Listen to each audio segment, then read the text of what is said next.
Hey guys, tonight we're rewinding the clock way back to the stone towers and drafty corridors of medieval castles. You're not a knight or a peasant or even a scheming noble. Nope, you've just been born. A baby girl with a royal blood in her veins. A name preloaded with political consequences and absolutely no idea what's coming next. You've just taken your first royal breath as a princess in the Middle Ages. Which sounds glamorous, right? Yeah, you probably won't survive this. So before you get comfortable, take a moment to like the video and subscribe, but only if you genuinely enjoy what I do here. Drop your city and local time in the comments so we can see whose bedtime aligns with royalty and who is just here for the late night drama.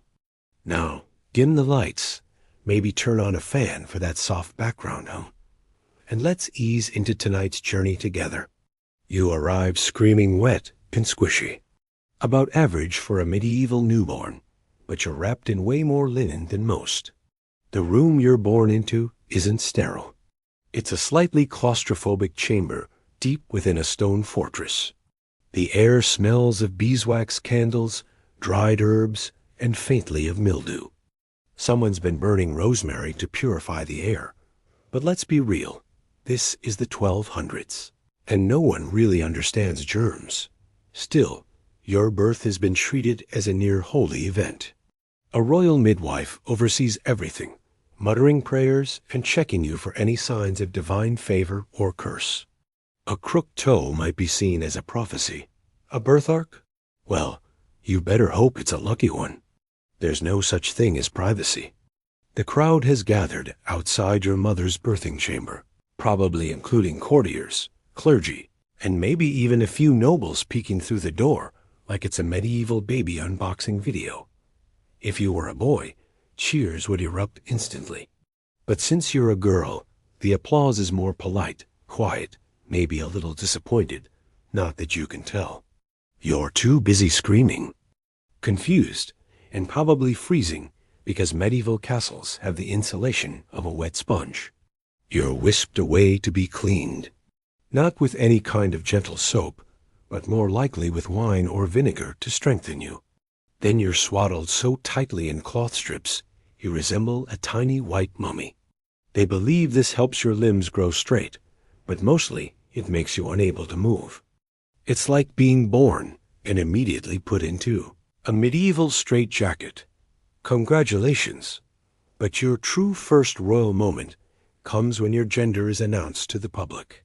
A herald steps out and declares in overly ceremonial Latin that a daughter has been born under the house of insert dynastic name here. Maybe there's a procession. Maybe bells are rung. Maybe your father pretends to be happy about it. But somewhere in the castle, someone is already updating your marriage value, like you're a rare trading card. Your mother, by this way, is still recovering. There's no epidural, no postnatal care team, just a whole lot of superstition and maybe a nun whispering psalms. Childbirth is terrifyingly lethal in this era, and your survival is celebrated, but hers might hang in the balance.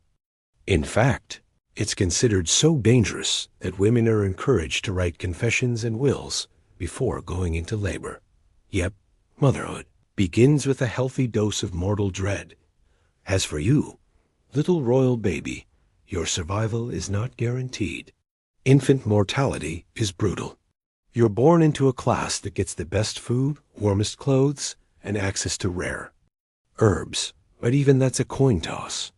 Infection, fever, or something as simple as jaundice could end you before your first birthday. For all the risk, your existence is political gold. A few strange rituals follow your birth. You're likely baptized within days, if not hours. The church doesn't mess around with the eternal fate of baby souls. The lauder's cold. The priest mumbles Latin, and someone probably waves incense over your squishy little head. In the royal nursery, charms are hung to ward off evil spirits like iron keys or saint bones. Actual bones. You might even be laid on a sword during the ceremony, a symbol of your family's power. They say it's tradition. You have no idea what's happening, but the sword is cold, and you're definitely not sleeping through this. Already your place in the kingdom is being crafted around you. A tutor of heraldry is probably sketching up emblems that will eventually include you. A court poet writes a stanza about your rosy cheeks and glorious destiny.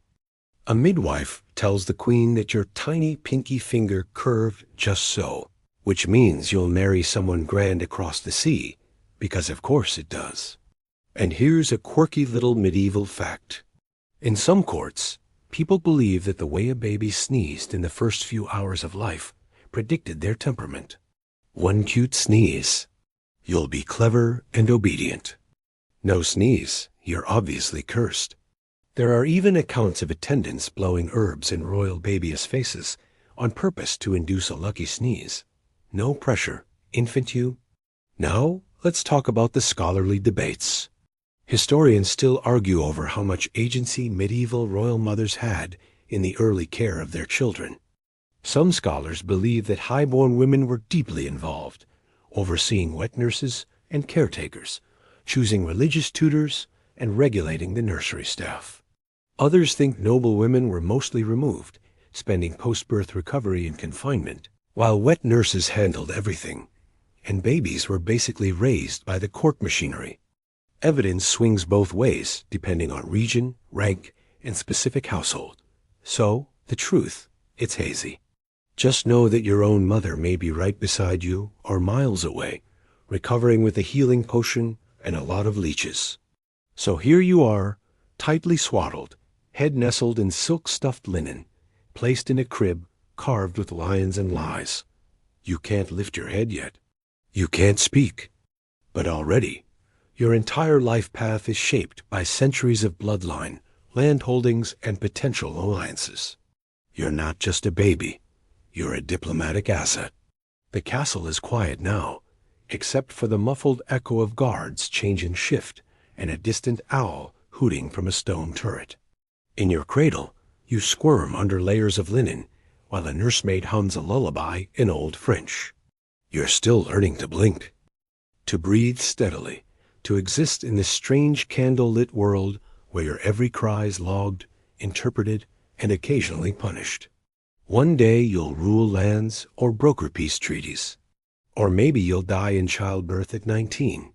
But for now, you just hiccup softly and drift off under the watch of a nurse who smells faintly of lavender and boiled onions.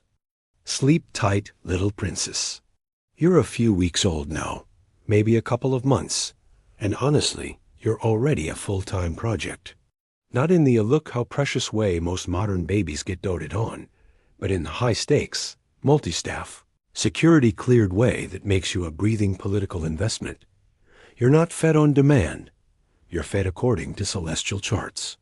Your cries are noted like omens. And while your parents might peek in occasionally, it's the army of caretakers around you who really run the show.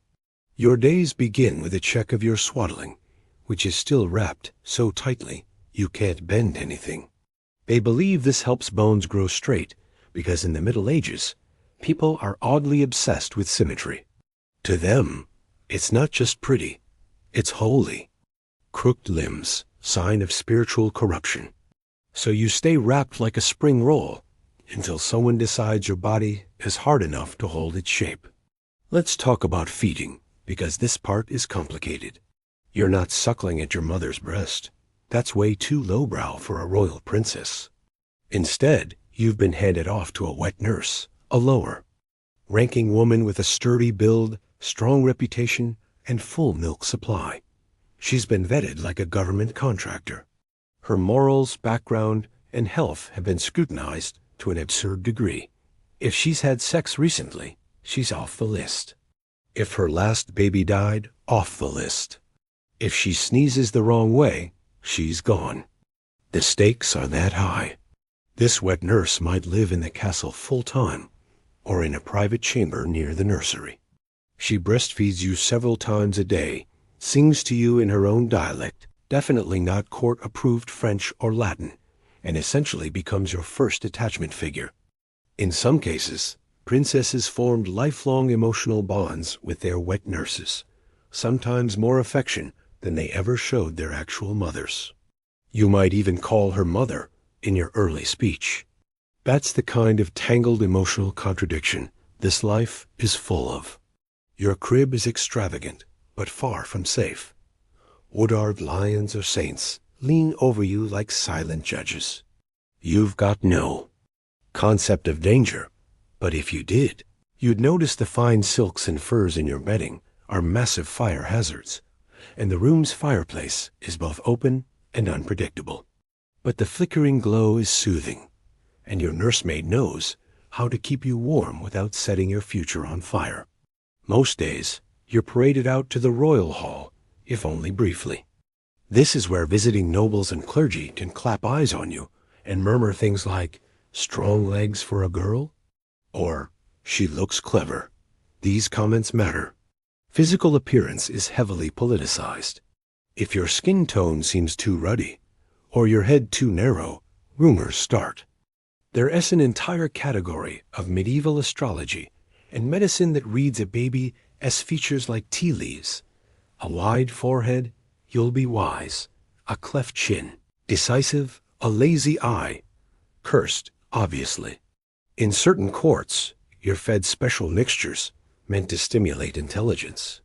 Honey thinned with goat's milk, or soft mashed almonds if you're really fancy. Sometimes you're even given wine diluted, girl, because water isn't trusted. It's basically like getting a baby cappuccino minus the foam.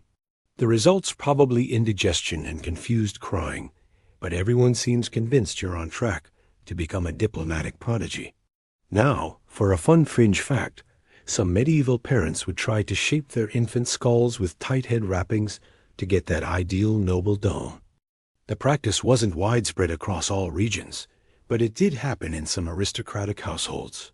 You'd be swaddled around the torso, and then have your head gently but persistently bound into a preferred shape.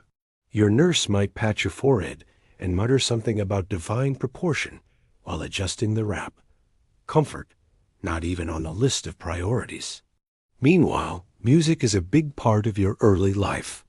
Minstrels are occasionally summoned to play gentle lute melodies to soothe your moods, or monks might chant songs nearby. Not for your benefit, mind you, more to please the grown-ups and pretend your cooping means you're already holy. Sometimes the court invites local prophets or holy women to gaze upon you, which always ends in either weeping joy or quiet dread, depending on what they see. At the same time, your body is watched obsessively for signs of the supernatural. Coughing fits could be seen as divine testing, hiccups as signs of future prophecy, and heaven forbid you laugh too early. That's the kind of thing that sends people scrambling for relics to hang over your crib. Religious symbolism surrounds everything from the linens you lie on to the lullabies hummed over you. You're not just a baby. You're a vessel of potential miracles or demons or divine retribution. It really depends on who's doing the interpreting. There's an ongoing scholarly debate about how rigidly these rituals were followed in different regions. In France and England, some records show more liberal parenting in royal circles, where affection and personal involvement were encouraged by queens. In contrast, parts of the Holy Roman Empire leaned heavier on symbolic rituals and isolation. The truth, likely a chaotic blend. Customs weren't uniform. Some princesses grew up in warm, attentive nurseries with lots of emotional care. Others were more or less tiny, expensive mannequins for diplomacy. What's consistent is this.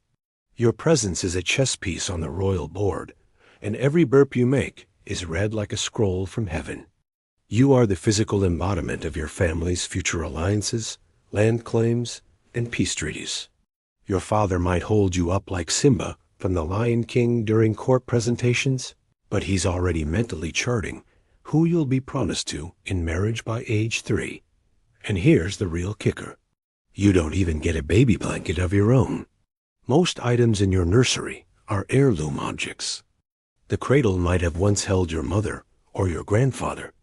There's symbolism in everything. The linen cloth wrapped around your legs might have been cut from a priest's robe. The bells tied near your bed blessed by a bishop last spring. Even the wooden rattle in your hand has a carved inscription of a saint's name. Because apparently you need spiritual protection and hand-eye coordination. And yet, as dusk settles outside the stone walls, and your caretakers settle you in for the night, there is a kind of warmth here. A lullaby and a half-forgotten language drifts through the nursery. The fire crackles low. Somewhere in the castle, a dog barks twice, then silence. Your wet nurse rocks you gently, one hand patting your back in time with a whispered prayer. Maybe she smiles down at you. Maybe she whispers your future name with something like hope. You fall asleep, not knowing that your entire world is built on rituals, prophecies, and the fear of what one little princess might become. You're a bit older now, just past the baby stage, rolling unsteadily into toddler territory. And suddenly, you're not just a symbol anymore. You're a person, a very small, very loud, highly scrutinized person. And it's time to give you a name, not a sweet one chosen from a baby book. Number. This name is going to be dissected by theologians, judged by nobles, and possibly double-checked against ancient prophecies. Naming a princess in the Middle Ages is a full-blown diplomatic maneuver. The ceremony is a big deal. You don't just wake up one day and someone calls you Isabella. There are layers. Your name might honor a saint, match a legendary ancestor, or be chosen to please a politically valuable uncle in Aquitaine. It's not about what sounds nice with your complexion. It's about legacy, strategy, and tradition. You might be named after your grandmother to tie you back to her powerful lineage, or after a queen who once brought peace during a brutal war. Cute nicknames, not part of the package. When they finally land on your name, let's say it's Eleanor, because that's a solid royal option. It's announced with a flourish. A priest might chant it aloud in Latin. A herald could read it from a scroll in the Great Hall. Sometimes it's sewn into banners and hung across castle walls. Congratulations, you're now officially a brand. What they don't mention is that your name is also a sort of legal contract. It binds you to the expectations of your family line. If you were named after a fierce queen, you're expected to be sharp, diplomatic, and maybe a little intimidating. If you're named after a pious martyr, well, good luck having any fun. And if you're the third Elenina in 5 generations, you're now part of a long-running PR campaign for stability, fertility, and successful dynastic marriages. How fun. There's also a chance, just a whisper, really, that your name has already been listed in multiple marriage agreements, even before you've taken your first independent steps. That's right. In the back halls of the castle, while you're busy trying to bite your own foot, adults have been sliding ink across parchment, casually promising you to various dukes, ears, or foreign princes.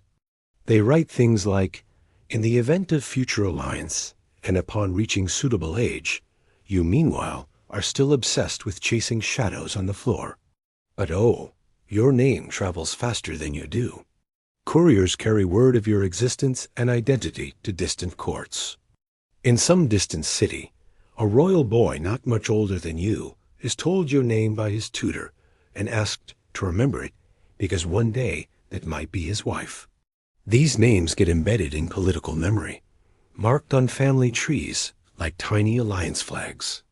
Elenina, Margaret, Matilda. They don't sound like toddlers. They sound like chapters in a dynastic war chronicle. Now, here's a quirky side note for you. Some royal babies were given milk names before their formal ones. Basically, a placeholder nickname used by wet nurses and staff until the grand announcement. Things like Mina or Tula, or even Little Star. It was a kind of private affection before politics moved in. These names sometimes stuck behind the scenes, whispered by servants or embroidered into hidden corners of linens. Small signs that even princesses were once soft, snuggly creatures before they became chess pieces. Once you're officially named, your identity starts crystallizing. You get your own banner, probably embroidered with your family's coat of arms, combined with your mother's lineage. It hangs behind your cradle like a very medieval birth announcement. The emblem is stitched in gold thread by someone who's half blind and paid in loaves of bread, but it's beautiful and entirely for show. You're also given a small personalized prayer book, even though you can't read. It's inscribed with a blessing and probably filled with illustrations of animals looking suspiciously like lumpy horses. Still, this is considered one of your first royal possessions. You'll be told it was a sacred gift handed down for generations, even if it was actually made last Tuesday. By now, you're more mobile, maybe waddling around the nursery, pulling at curtain tassels and falling into chairs. And you're watched constantly. Your name is now power, and power can't be left alone. A governor supervises your activities, often a strict woman from a noble but lesser family, brought in specifically to teach you obedience, modesty, and how not to embarrass anyone important. You're reminded to bow, to smile delicately, not to shriek like a commoner when startled by loud noises. These lessons begin before you can form full sentences. Outside the nursery, the court is already gossiping about your temperament. Are you curious, moody, sharp-eyed, easily frightened? All of this will be written down and shared quietly among those who matter. You're becoming a character in other people's stories. And your name, Ella, remember, starts to carry weight. There's also a theological layer. Your name is used in prayers, in ceremonies, and even in oaths. Soldiers might swear loyalty to the house of Eleanor. If you become part of a key alliance, monks might write it into monastery records as part of their regular blessings for the royal family. You become immortal on parchment long before you have any idea what immortality means. Now, here's a debate among scholars. Did medieval royal girls internalize their political role early on, or were they more sheltered from it during their first years? Some argue that girls were kept in a bubble of ritual and comfort until they were old enough to understand their responsibilities. Others claim that from the moment they could walk, princesses were coached, corrected, and cultivated like bonsai trees, shaped and trimmed into proper ladyhood. The historical record is patchy, but evidence leans toward the latter. You may not know what the Holy Roman Empire is, but by age 3, you definitely know not to slurp when important people are watching. And here's the emotional kicker. Sometimes you say your name out loud when no one's around. In that echoey nursery with cold stone walls and a distant heart playing somewhere in the castle, you whisper it to yourself. Ella. Not because you understand its power yet, but because it feels like the one thing that's yours. Your governess corrects your pronunciation. A nurse claps and says, "Very good, my lady." But deep down, it's still just a sound on your tongue. You're still figuring out what it means. The castle settles into night again. A fire flickers low. Someone brushes your hair with a carved comb made from whalebone, saying your name with reverence like a prayer. Ella, you've only just begun your life, and already the world expects you to change the course of history.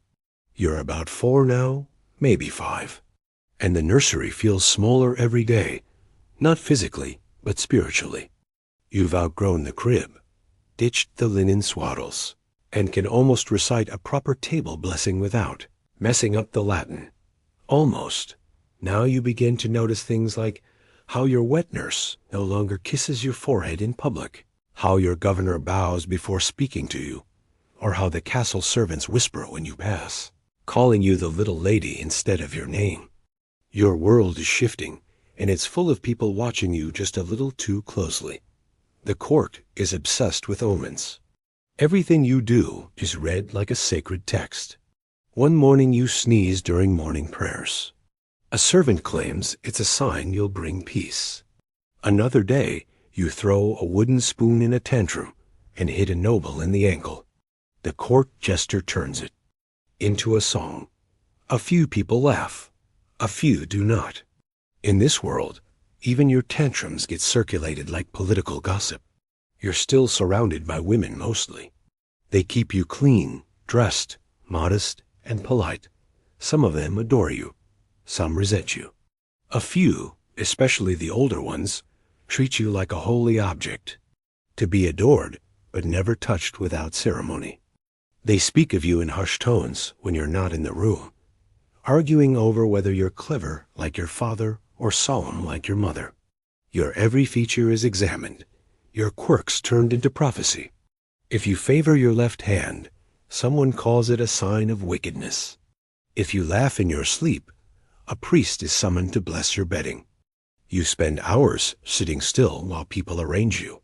Hair must be brushed, braided, pinned, and occasionally threaded with ribbons. Your clothes are stiff, beautiful, and wildly uncomfortable. You're learning to be ornamental. You learn not to complain because complaints are unbecoming. A proper princess smiles when her head itches under a lace coif. She thanks the tailor even when the seams dig into her arms. You're learning that your body isn't really your own. It belongs to the court's image of what a princess should be. Your schedule is now ruled by structure. Morning prayers, light breakfast, usually bland, cold, and presented with too much pageantry, then lessons. Not real reading yet. Your Latin is shaky, and no one expects you to master theology before your 6th birthday, but you're being taught how to sit through lessons. A soft-spoken tutor walks you through psalms and simple moral tales, each with a moral that usually boils down to obey your elders, honor the church, marry wisely. But what you notice more than anything now is the way people talk when they think you're really not listening. The murmurs behind velvet curtains, the servants' whispers as they pour. Wine for your parents in the great hall. They talk about you, about who you'll marry, about which kingdom will claim you. Some joke that you'll be queen of somewhere with more sheep than sense. Others mention heirs and alliances and dowies as if you're already a numbered asset in a giant moody ledger. That gossip doesn't stay in the halls.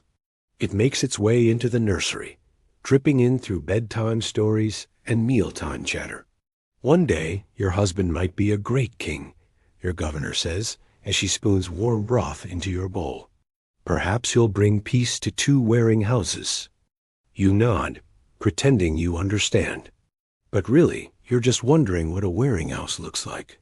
Do they throw furniture? Let's not forget the astrologers. Yes, you still have those. Bearded men with ink-stained fingers come to read the stars for hints about your future. They unroll scrolls, sketch your birth chart, and point at the ceiling like the answers are painted on the rafters. If Jupiter was rising when you were born, they say you'll be diplomatic. If Mars was dominant, you'll be brave. One astrologer makes the mistake of saying you might have a tragic romance. He's dismissed before sundown. There's a wonderfully strange historical footnote here. Some medieval courts believe that early exposure to beauty could shape a child's soul. So, your caretakers fill your room with tapestries, stained glass windows, and carved figurines of saints and mythical creatures. No toys really, just beautifully rendered objects you're not allowed to touch. A unicorn carved from bone, a knight with a ruby eye. These things surround you like glittering guardians meant to elevate your spirit. You don't know that yet. You just know they're prettier than the stale biscuits at breakfast. You've also started asking questions, dangerous ones according to the grown-ups. You ask why the firewood smells different today. Why one lady-in-waiting no longer comes to braid your hair. Why you can't play outside like the stable boys. These questions are met with soft rebukes or redirected with a new book of illustrated psalms. A favorite technique is to quote scripture at you. To everything there is a season. Translation. Stop asking why, but sometimes late at night your governess loosens. When the castle grows still and the torches flicker low, she tells you real stories. Not the ones from the prayer books, but tales of queens who disguise themselves as knights, of princesses who ran away and lived in towers by the sea. She always ends with, "But that's just a story," and kisses your forehead. Still, You fall asleep imagining that you're the kind of princess who climbs cliffs barefoot, who outwits pirates and returns only when she feels like it. There's an academic debate about how much creative storytelling royal girls were actually exposed to. Some believe fairy tales were actively suppressed for young noble women, who were instead fed a steady diet of moralistic lessons and sanitized saints' lives. Others argue that folklore flourished in the nurseries told in secret by nurses and older servants. The truth probably lies somewhere in between. An official curriculum of obedience, spiced with after-hours rebellion whispered by moonlight. And then there's the corridor you're not allowed to enter. Every castle has one. It's dark, always cold, and often leads to somewhere important. Like your father's war chamber or your mother's private chapel, you're told to stay away. Naturally, it becomes the one place you think about constantly. You tiptoe near it sometimes just to feel the thrill of forbidden air. One night, you sneak halfway down it before your slipper squeaks against a stone. A voice calls your name, your full name, and you freeze.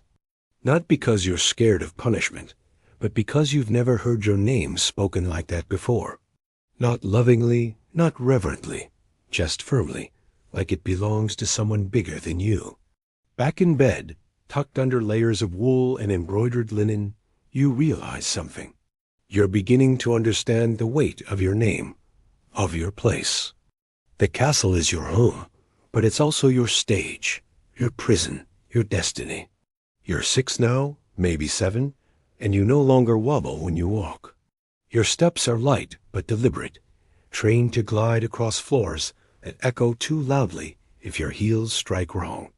You've got your own little retinue trailing behind you now, a pair of ladies in training, a governess whose neck seems permanently stiff from protocol, and a nursemaid who still sneaks you honeyed figs when no one's looking. You're not a toddler anymore. You're a functioning member of the royal household, which means you're expected to act like it, even if you're still losing teeth. Everything about your world is structured down to how you're allowed to giggle. You've got princess posture now, a straight back, hands folded delicately, eyes lowered just enough to suggest humility, but not so much that people assume you're shy. Shyness is not desirable. You're not meant to fade into the stonework.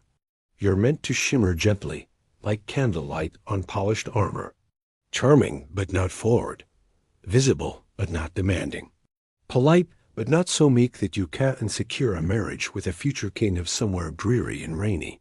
Your toys are gone, replaced with instruments of future usefulness, tiny looms, a stylus and wax tablet, embroidery hoops. You're retold over and over that a lady's hands should always be occupied, as idle fingers are the devil's playground. You stabbed yourself with a needle more than once, and cry in silence because no one wants a weepy princess. That's unbecoming. And you're nothing if not in the business of being become. Your daily wardrobe has tripled in complexity. You no longer wear soft tunics and simple slippers. You have formal gowns for dining, modest dresses for religious instruction, traveling cloaks lined with fur for church, and stiff ceremonial garb for the high feasts. Getting dressed takes a solid hour and involves multiple hands. If someone pulls the wrong lacing, you get the hiccups for an hour, and everyone pretends not to notice. You are, of course, still under surveillance. You've learned to ignore the constant presence of eyes. The guards near every threshold. The ladies pretending not to watch you as you kneel at chapel. The servants who definitely aren't cleaning anything, but always seem to be in the room. Privacy is not a luxury you have, or will ever have again. Even the walls feel like they're listening. Somewhere in the castle, adults are still debating what language to teach you first. Latin for the church, French for diplomacy, or maybe even a little Italian just in case your marriage prospects tilt south. Your tutors have strong opinions. You just want to read fairy tales. Instead, you re-drilled on proverbs and psalms until you can recite them while balancing a book on your head. You're taught to translate words like piety, virtue, and obedience long before you ever learn freedom. At meals, you sit still as a statue, surrounded by people twice your size, who talk about things you only half understand. Grain tithes, treaties, heresies, the Duke of something's recent gout attack. You're not allowed to interrupt. You're allowed to smile sweetly and say thank you when someone passes you the roasted turnips. It's like being trapped inside a dinner theater where no one told you your role, but everyone still critiques your performance. Still, you find small joys. You like the embroidery lessons best, not because you're particularly good at it, but because it means you can sit quietly for long stretches and eavesdrop. The older girls gossip while stitching, sharing whispers about who's betrothed to whom, which lady wears perfume from the east, and who might be sneaking into the stables after sunset. You file it all away. Information is power, even if you're not supposed to wield it yet. Let's not skip the weird stuff, though. You've probably been subjected to at least one medical procedure by now. Maybe cupping, maybe bloodletting, definitely some kind of herbal tonic that tastes like dirt and regret. You've learned not to resist. If you say no, someone quotes scripture about obedience, or worse, they say you're acting common. You sit still and let them poke, prod, and pour whatever they think will strengthen your constitution. And when it's over, you get a candied almond and the privilege of not being scolded. Here's a quirky, less than pleasant historical truth. Many noble households had test meals prepared for royal children. A food taster, usually a servant of unfortunate rank, would eat a bite of your supper first, just in case someone slipped in a little something deadly. Poison was always a looming fear, especially in courts with, shall we say, ambitious cousins. So while you nibble your honey cake and sip wine water from a pewter goblet, someone across the room is actively gambling with their intestines for your safety. Sweet dreams. Court gossip shifts once you start to lose your milk teeth. People start referring to you as a young lady, not a child. No one asks you what you think about that. They just expect you to behave like someone who knows the price of her own skin. You don't, not yet. But you're beginning to understand the game. You start to speak more carefully. You notice who gets what they want and how they ask for it. You observe who smiles and who shows their teeth. You try both and see which gets better results. There's a moment mid-dinner, maybe when you're brought to a banquet and seated higher up than usual. You're close to your father, whose robes are lined in wolf fur, and he smells like cloves and steel. He doesn't look at you often, but when he does, it's with the same cool calculation he gives to maps. You wonder if he sees you, or just the treaties you'll be traded for. You don't cry. Not here. Not in front of all the lords and ladies watching you chew a pigeon leg with perfect etiquette. And here's something historians debate endlessly. Did medieval princesses feel royal in childhood? Did they internalize their status? Or did they see themselves as little girls playing a role that slowly became real? Some argue that noble children were as steeped in their roles as fish in water, never questioning the structure. Others believe that children, especially girls, struggled against invisible walls, feeling the shape of the trap long before they had words to describe it. You just know the walls are too high to climb, and the windows don't open wide enough to crawl through. At night, you still dream of running barefoot down the forbidden corridor. Sometimes you dream of forests and cloaks, of hiding your name and becoming someone else entirely. In the morning, you wake up with your name stitched into your collar, and a schedule laid out on parchment. You don't speak of the dreams. No one would understand. But you keep walking that line, small, precise, deliberate, between obedience and observation. You're not free, but you're learning. You're 8 now, maybe edging into 9, and there's something different in the air around you. An extra layer of pressure, like a velvet curtain drawn too tight around the edges of your world. You're still very much a child, but people have stopped treating you like one. Your dresses are longer. Your titles are longer. The silences between people when they say your name also longer. Everything is being stretched except your freedom, which continues to shrink by the day. This is when you first hear the word expectations, in a tone that makes your stomach squirm, not just once, but constantly. Expectations of your behavior, your posture, your patience, expectations of your knowledge of family history, why it matters that your grandmother was once regent during a war, or how your cousin's marriage secured a port no one wants to explain. To you, you're expected to understand that you're not just a girl, but a symbol, a carefully woven thread in a tapestry that's already older than you and will keep growing long after you're gone. And because expectations are now fully in play, you're handed some of the most absurd toys imaginable. Tiny model castles made from ivory, a lute your fingers can barely stretch across, and dolls dressed like queens.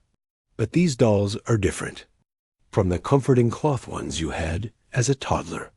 These ones come with miniature dowies, tiny chests full of fake jewels and fabric swatches. It's not play, it's training. Every game is preparing you to be someone's prize. Of course, there's etiquette. Your life is now one long, grueling lesson in how not to make anyone else uncomfortable. You're taught to curtsy so deeply, your knees creak. You practice how to enter a room and pause just long enough for everyone to notice your presence without appearing to demand attention. If your sleeves drag too low, if your laugh is too loud, or if you forget to stand when a bishop enters the room, you're corrected. Gently at first, then not so gently. Because a princess should never draw attention to her flaws. She should glide through the world like a breeze in a rose garden. Soft, fragrant, and utterly forgettable unless someone's ready to pick her. You're also learning to entertain. That means dancing, or at least pretending to enjoy dancing while your governess claps off beat and makes you repeat the same bow 3 times because your angle lacks reverence. You also learn to play a few courtly songs on the harp, well enough to impress a visiting lord, not well enough to be taken seriously. Heaven forbid a royal girl is taken too seriously in any artistic capacity. You're here to charm, not outshine. Perform, not create. You're introduced to what the court calls light diplomacy, which is a fancy way of saying you need to be sweet to people you dislike, especially children of other nobles. You're placed beside them at feasts. You're told to admire their gowns. You trade compliments like currency. Your curls are like spun gold. Your voice is sweeter than a lark's. You're also taught to deflect. If someone insults you, you smile and change the subject. If someone says your house is weak or your father is aging, you laugh softly and say, God grants wisdom with years. Every sentence you speak is armor. Let's talk tutors. You now have more than one. There's the language tutor who drones on about syntax while gesturing dramatically at conjugations. There's the scripture tutor who smells like candle wax and insists you memorize long stretches off psalms in Latin. And then there's the manners tutor who always seems vaguely disappointed in your existence. He watches you sip from a goblet and says things like, no, no. A princess tilts the cup as if it's the Holy Grail, gently, reverently. You wonder what would happen if you hurled it across the room. Probably nothing good. Of course, your education now includes your value, and by value, they mean your dowry. It's spoken of like a weather pattern. This looming thing no one can control, Bitavarian prepares for. You hear numbers thrown around. In whispers, how many acres of land? How many tapestries? How much silver? You're not part of these conversations technically, but they still happen near enough that you can hear your name paired with terms like negotiation, bargaining power, and future yield. You're 8. You're still scared of thunder, but apparently you're also worth 3 castles and half a forest. A particularly bizarre fringe practice in some medieval courts involved dowie dolls, tiny wooden figures dressed in miniature wedding garments, each representing an element of your marriage prospects. You're given one. It has a painted face and an unsettling smile. Your governor says it represents your future. You bury it under a pillow and pretend you forgot where it went. Now for a real ongoing historical debate. How early were royal girls truly involved in these courtship arrangements? Some scholars believe young princesses were kept blissfully unaware until marriage negotiations reached the final stages. Others argue that girls were gradually and deliberately groomed to accept their role as living treaties. They point to letters, portraits, and court records where very young girls were introduced to their future husbands during festive visits. The truth is probably both. Awareness arrived in waves, never all at once, and never gently. Meanwhile, the palace dogs love you. They're not impressed by titles or etiquette. They bark, leap, and slobber, treating you like a gloriously under-supervised plately. You sneak food to them beneath the table. They lick your hands in return. Your governess disapproves. Of course, dogs are messy and unseemly, but they don't care if your elbows are tucked or your Latin is wrong. They're the only creatures in the castle who see you for what you are, a child. There's a moment when you're walking through the castle garden, hand tucked in a silk muff to ward off the cold, when you see a servant girl laughing with her brother. They're filthy, playing in a puddle, and you envy them so hard your chest aches. For 1 second, you think about running into the mud, laughing too, just to feel something that isn't rehearsed. But you don't. You keep walking because someone's always watching, and a princess doesn't play in puddles. A princess is the person people bow to, not the person who makes a splash. At night, you lie in bed beneath a heavy canopy, half listening to the wind howl through the courtyard. You replay the day, every curtsy, every phrase you repeated like a charm, every moment you smiled when you wanted to scream. You whisper your name again, this time into the darkness, not for comfort, but as a reminder, you are her. The one day, keep preparing for something. You don't know what yet, but it's coming. You can feel it. Now you're 10, and everything is starting to feel sharper. The days are longer, the air a little colder, the smiles a little more forced. You're still small, still tucked into corners of the great hall during formal audiences, but you're no longer invisible. People notice you, how you move, how you speak, how quickly you pick things up. They don't say it directly, but it's clear. The bar has been raised. You're not just expected to behave now. You're expected to perform. And so enters your first real tutor.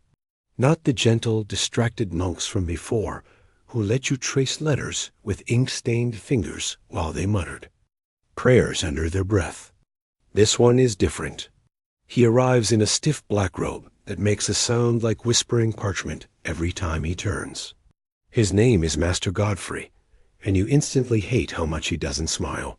His first lesson is brutal. He asks you to recite the Lord's Prayer in Latin and critiques your pronunciation as though you're giving a papal speech. Then he makes you do it again and again until your throat stings and your ears are hot. This is your life now. Mornings begin with scripture, Latin declinians, and the ever-frustrating art of handwriting. You're made to sit with your back straight as a lance while copying lines about moral virtue. Every mistake earns a tap, not hard, but hard enough on. Your knuckles with the edge of a wooden rod. Precision, Master Godfrey says, is the root of discipline. You'd rather he root himself off the battlements. And it's not just Latin. You're learning courtly history, the genealogies of not only your own house, but those of surrounding kingdoms. You're expected to remember who married whom 3 generations ago, which duchess founded a convent, which lord rebelled and lost a thumb. This is the trivia of diplomacy, and you're fed it like porridge. Bland, but unavoidable. Outside of lessons, there are rehearsals. Yes, rehearsals. You're now coached in how to sit at banquets, how to rise when addressed by nobles, how to deliver greetings in multiple languages. You've learned the exact tilt of the head for every social rank. Chin up for lords, down for priests, neutral for visiting emissaries. You've been taught how to walk slowly enough to appear graceful, but quickly enough not to be accused of vanity. Sometimes it feels like the castle is just one endless stage, and you're the reluctant lead in a show you never auditioned for. Meanwhile, the real world of adults continues around you like a whispered storm. You hear arguments through stone walls, catch glimpses of furious faces behind silk curtains. The realm is never fully at peace, and while you're not privy to the details, you know enough to sense the tension. Taxes, land disputes, rumors of war. These hang over everything like winter fog. Your father's council meets more often. Your mother prays longer. And you're being taught how to smile through it all. But there are moments, tiny fractures in the formality where your real self escapes. One afternoon, you're led to the gardens to take in fresh air and natural beauty, which really means walking in circles under surveillance. You slip away briefly to a corner where the ivy grows thick and curling. Beneath it, you find a beetle with a metallic green shell and watch it crawl across your sleeve. It doesn't care who you are. It just wants to be warm. You keep it there for a few minutes before a maid notices and shoos it away with a nervous glance, whispering about unclean creatures. You miss the beetle for days afterward. You're also starting to grasp the unspoken ranking system of your household. It's not just about titles, Dot. It's about presence. The way your father's steward speaks louder than the visiting baron. The way your mother's lady-in-waiting can reduce other women to silence with a single glance. There are rules beneath the rules, and you're just beginning to read them. You test things. You offer small comments in Latin during supper. You ask your tutor about a foreign princess who escaped her arranged marriage by hiding in a convent. These experiments are met with raised brows, sometimes a sigh, but occasionally, just occasionally, someone smiles. A tiny sign that you're learning to walk the tightrope. Let's pause for a particularly weird fact. Some royal households used animals as educational tools. A particularly docile falcon might be shown to you, not to teach hunting. You're not allowed to actually do that, but to observe the discipline of nature. There's a belief that watching noble beasts reinforces noble behavior. You spend an entire afternoon trying to imitate the falcon's stare in a polished piece of bronze. You're not sure it worked, but it made the steward flinch, so that's something. There's also the matter of your voice. You're taught to project it clearly, but never too loudly. Laughter should be melodic, not raucous. Screaming is for peasants. And pigs, your voice must be tuned like a lute. Delicate, practiced, restrained. You hate this lesson more than any other. You already know your voice isn't your own. It belongs to whatever version of you they're trying to build. Meanwhile, your bedtime stories are changing. No more talking animals or mischievous fairies. Now it's tales of noble women sacrificing for their kingdoms, of queens who endure cruel husbands with saintly grace, of girls who go willingly into cloisters or across oceans to foreign courts. These are meant to inspire you, but all you feel is a quiet panic. Is this the path? Is that your ending? Your governor says yes, though not directly. Every lady, she tells you one night as she braids your hair, must one day serve her house, whether through marriage, motherhood, or the veil. You ask what she means by the veil. She says, "A nunnery, my lady."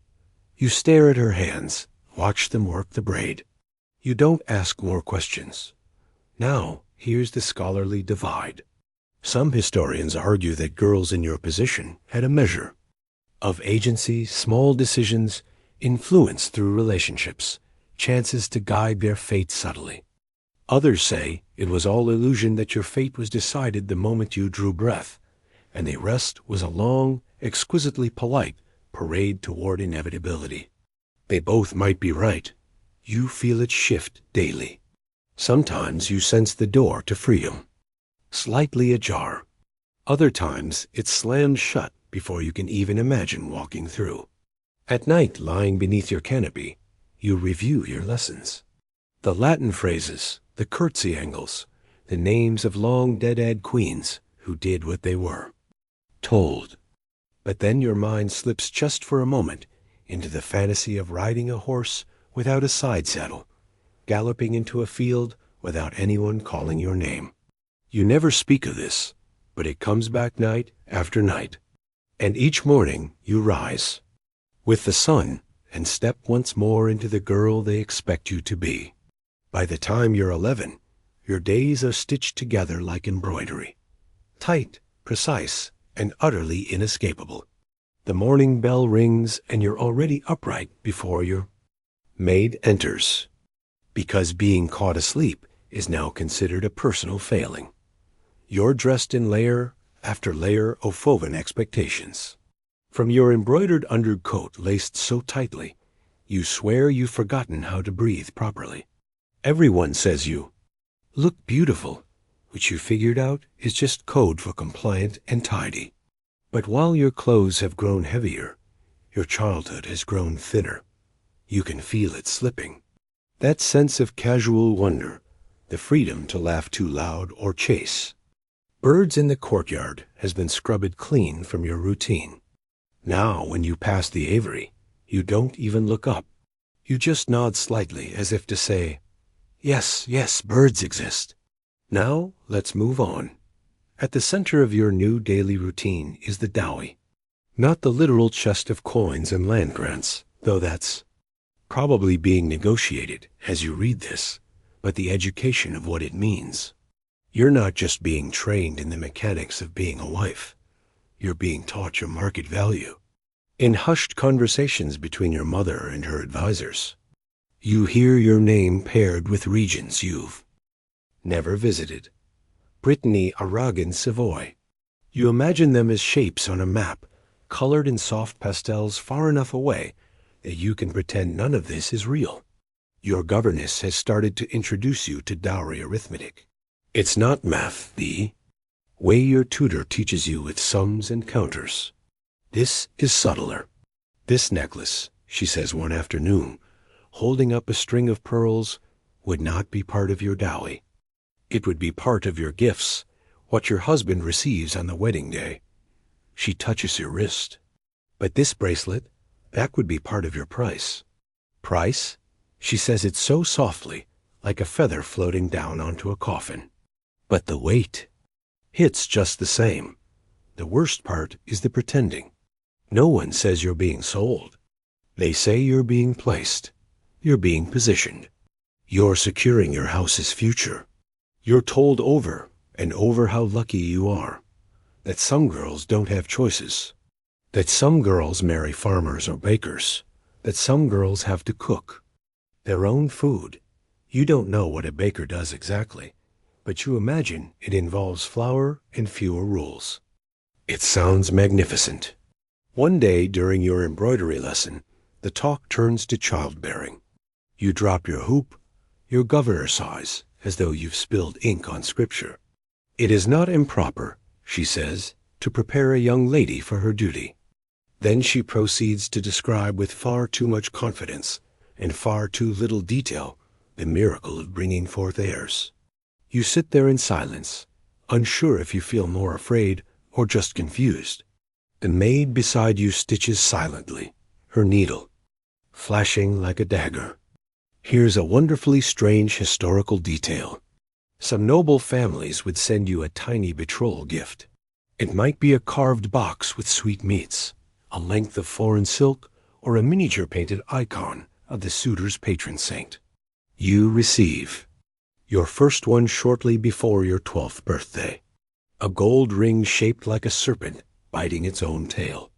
It's from the Duke of something, your lady-in-waiting says with a hushed grin. He's 3 years older than you, a strong boy, very pious. You try the ring on, then take it off and hide it under your cushion. The idea of someone thinking about you like that, of choosing you without knowing you, makes your skin feel too tight. Meanwhile, you're still expected to play the part. You join court feasts and sit among noble women, laughing when they laugh, nodding when they discuss things you barely understand. You eat politely, always taking the smallest piece. You pretend to enjoy riddles about virtue and honor, and you've gotten good at pretending. Sometimes even you believe it. And yet beneath all of this, there's a flicker of rebellion. You start sneaking glances at the castle guards during weapons drills. You notice the way they hold their swords, how they move in formations, like choreography with stakes. You start to imagine yourself in armor, not the ceremonial kind embroidered on your family crest, but real armor, cold, heavy, useful. You imagine your voice, not soft and sweet, but sharp, ringing out over a battlefield. Then your embroidery. Needle slips and pierces your thumb. You're jolted back to the present, to the blood that wells at your cuticle, and the sharp scolding that follows. A princess should never bleed where someone might see. Let's dip into a real scholarly dispute here. How aware were medieval princesses of their own sexual commodification at this age? Some argue that they were too sheltered, too insulated by etiquette and religious instruction to understand the implications. Others believe that royal girls, especially in courts with high turnover from war and politics, had a frighteningly clear grasp on the mechanics of marriage and inheritance. The truth, as always, is messy. And for you understand just enough to feel the edges of the trap. One day, you find an old book hidden behind a stack of hymnals in the chapel library. It's not a book for children. It's filled with stories of ancient queens and warriors, some real, some not. A woman who led armies into battle wearing a crown. Another who refused to marry and instead ruled alone until her dying breath. You read until your fingers ache from turning the pages. It's the first thing you've done in months that no one told you to do. That night, you dream of riding alone across a plain, wind in your hair, sword at your hip. You wake with a smile. It fades by breakfast. Meanwhile, in the great hall, the men are discussing land taxes again. You sit, Narby, chewing a piece of bread so slowly it becomes a paste in your mouth. A visiting lord glances at you, then turns to your father. She grows fast, he says. She'd be a fine match. You want to scream. Instead, you fold your hands and say, "Thank you, my lord," because that's what you've been trained to say. You are the dowie, the match, the future footnote in someone else's history. But here's the thing they don't expect. You're also watching, learning, listening. They think you're silent because you're meek, but you're silent because you're collecting data. You know who favors which wine, which servant hides behind the curtain during meetings, which guest likes to talk too much when he's drunk. You're not just a girl in silk. You're a sponge in pearls. The wind howls again that night. You lie in bed, tracing the ring under your pillow, wondering what it would feel like to melt it down and turn it into something else. A pin, maybe, or a key, anything but a symbol of what you're expected to become. And tomorrow, you'll rise, you'll smile, you'll curtsy, you'll add another perfect stitch to your tapestry of obedience. But inside, you sharpen. You're 12 now, and suddenly the world looks at you differently. Like something has shifted, not just in your body, but in how everyone reacts when you enter a room. You've always been watched, but now the gaze has teeth. Conversations pause mid-sentence. Older women narrow their eyes, silently, measuring your hips and your manners in the same glance. Men nod respectfully, but their eyes linger too long. The invisible curtain between girlhood and womanhood is starting to rise, and no one asks if you're ready for what's on the other side. Your governess now refers to you as a young lady in every sentence. She corrects your posture with more urgency, adjusts your veil with the same energy a knight might polish his armor before a tournament. She starts sentences with, "when you're married," as if it's a foregone conclusion. You smile. You nod. You wonder what would happen if you just said no out loud in front of everyone. Probably nothing good. Your education changes. Latin lessons are joined by French courtly speech, designed for flattery and flinching diplomacy. You're taught to speak in careful pleasantries, to fill silences with appropriate scripture, and to say just enough to seem charming, but never too clever. Being clever is dangerous. Clever gets you noticed. Clever gets you labeled. The subjects change, too. You're being trained in estate management now. How to oversee servants. How to manage linen inventories. How to command without raising your voice. You're told a proper lady knows how many candles are burned in a household, but doesn't comment on it unless asked. Your notes are neat. Your mind is sharper than ever. But your mouth stays quiet. Always quiet. One day, you ask a dangerous question. Why must women marry? Your tutor, an older man with a mustache that looks like it belongs on a broom, blinks at you. Because it is God's design, Hesse's, the purpose of your birth. Through marriage, peace is broken. Families are united. Wars are prevented. He says this like it's noble, like it's poetry. But to you, it sounds like the tightening of a noose. Meanwhile, your body is betraying you. You've started to bleed. And though you're not entirely sure how your uterus fits into the church's vision of order and cleanliness, the arrival of your first period is treated like a full-blown event. A chambermaid discovers the stains and immediately tells the ladies. Within the hour, you're bathed, anointed with rose oil, and given a sash embroidered with a cross to wear under your gown as protection. You're congratulated, hugged. One woman weeps with joy. You feel like a calf branded for market. You're told to keep it secret from the men of the court, at least for now. But word always travels. You catch the way a visiting noble looks at you during dinner, like he's already imagining the number of heirs you might bear. You clench a fork tighter than necessary. Here's a grim little historical nugget. In many noble courts, menstruation was not just a sign of fertility. It was the beginning of full marital eligibility. A 12-year-old girl might be legally married the same season she bled for the first time. Not necessarily consummated yet. Sometimes that waited until 14 or 15. But the paperwork, the ceremonies, the alliances, all green-lit. You now occupy that uncomfortable limbo where people speak of you like a future investment they can finally cash in on. And so the marriage.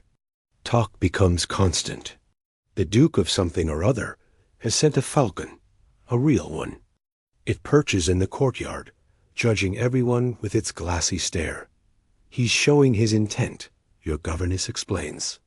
It's a fine bird. You wonder what it would do if you let it fly loose into the feasting hall. You almost want to try.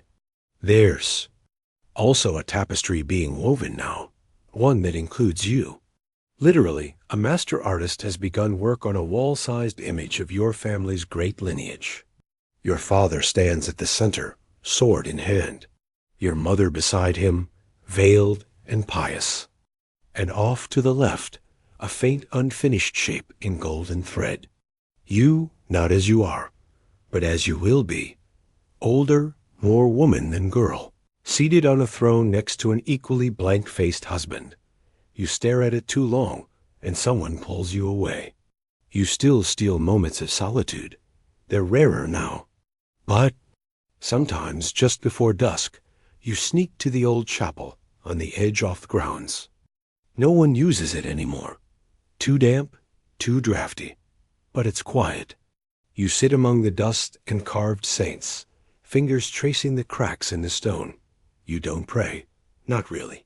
But you whisper your own name again and again like a question. There's another scholarly debate worth noting. How much did royal girls know about marriage in the intimate sense? The truth is murky. Some were kept deliberately naive, fed vague metaphors and church-approved analogies involving vineyards and obedience. Others, especially in more worldly courts, were bluntly educated by older female relatives who whispered warnings into the dark. You've heard enough fragments to put together the general idea, and it terrifies you because suddenly people want your opinion, but only in the most limited sense. You're asked whether you like roses or lies, whether you prefer blue, velvet or green brocade. You're asked if the Duke's falcon is handsome. No one asks what you want to be because they already know.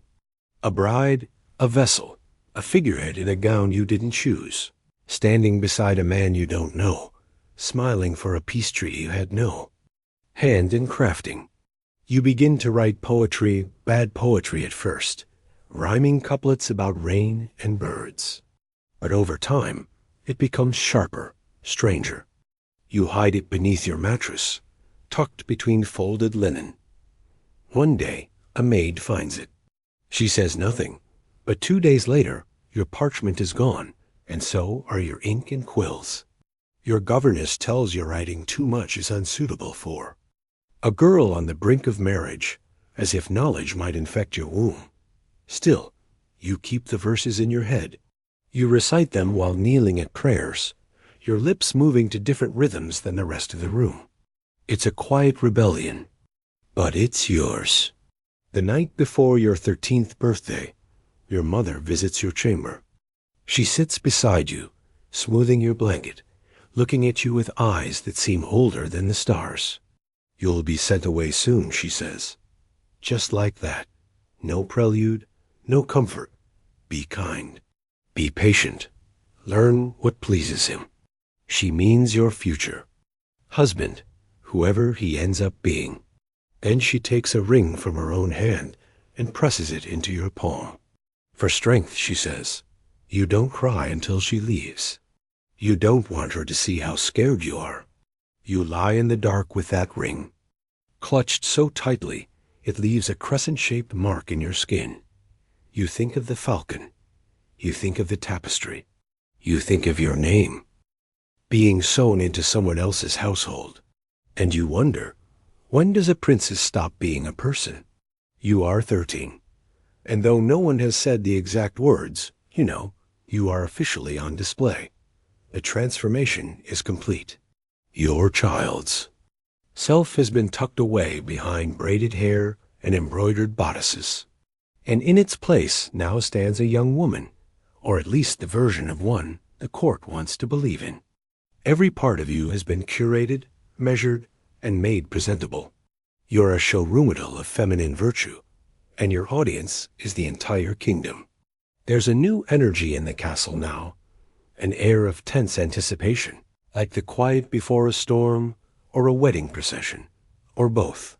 You're being observed more than ever. The staff no longer whisper around you. They whisper about you, and they don't even try to be subtle anymore.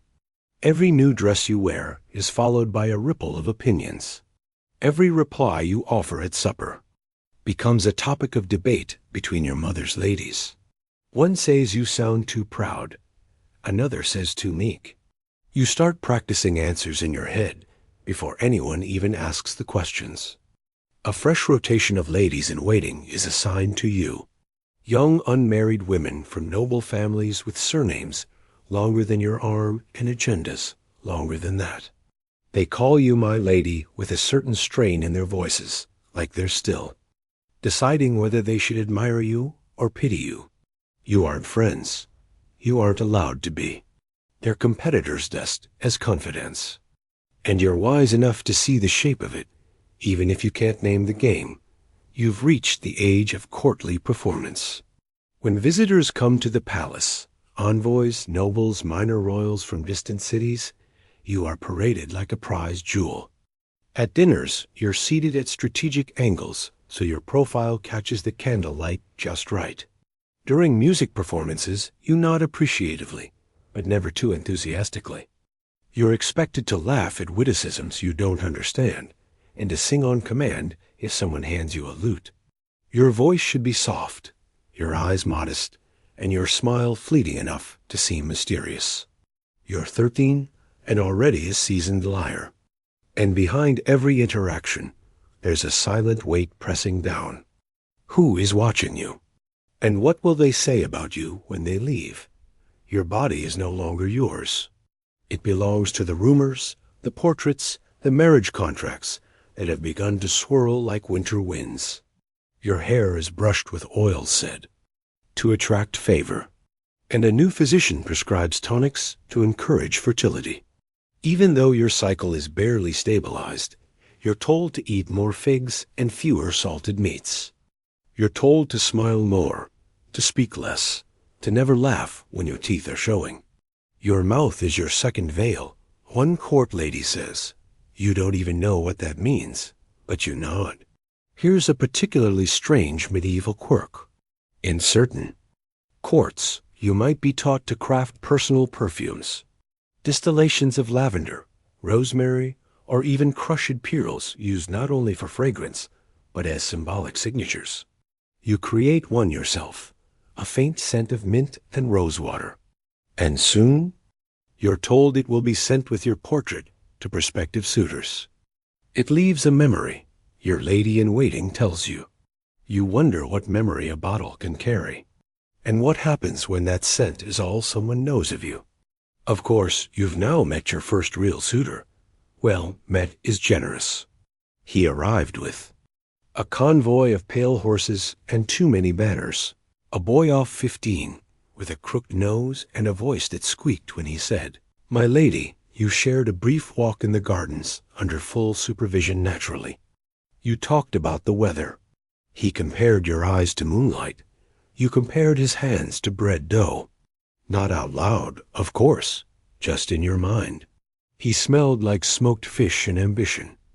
Later, the adults talked in private. You weren't invited, but you know what they discussed.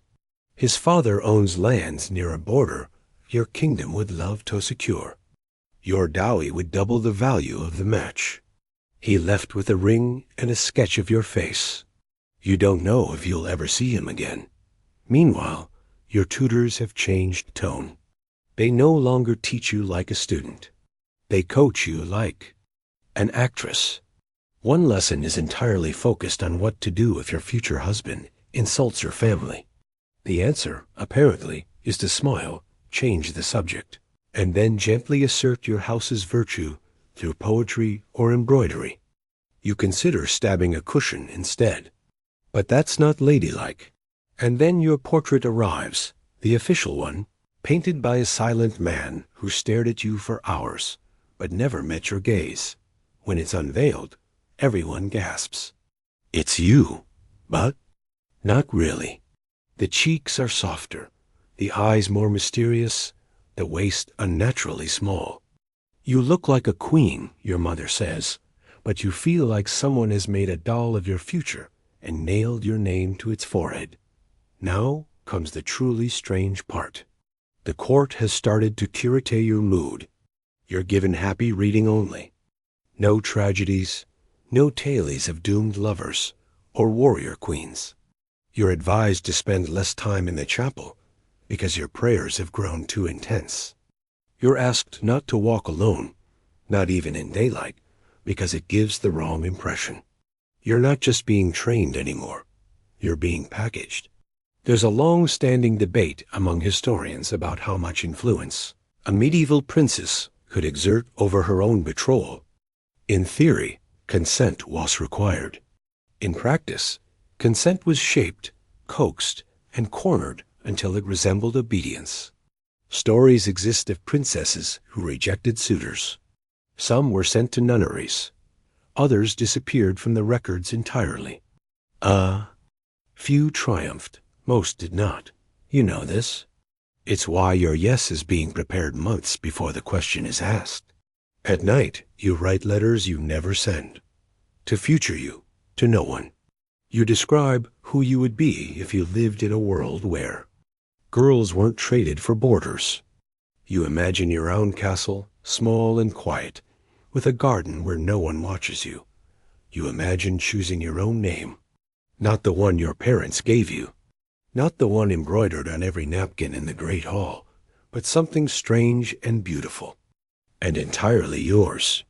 One morning, you wake up to the news that a princess in another kingdom has died in childbirth. She was 15. You don't know her, but you sit very still and press your hand to your stomach like you're trying to keep something. In or out, your maid says nothing. She simply folds the bed sheets tighter, and yet tomorrow you'll wear that new gown they've prepared, the one that makes your shoulders look regal and your waist marketable. You'll practice your curtsy. You'll smile at another foreign emissary. You'll play your part. But deep inside, beneath the perfume and painted grace, you are already planning your escape.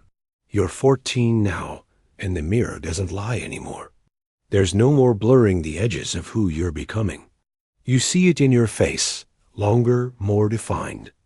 You see it in your hands, in the way people pause before speaking to you now. Like your presence has somehow solidified, become real.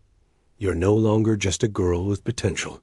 You're a woman in progress, and your beauty has been upgraded from hopeful to strategic.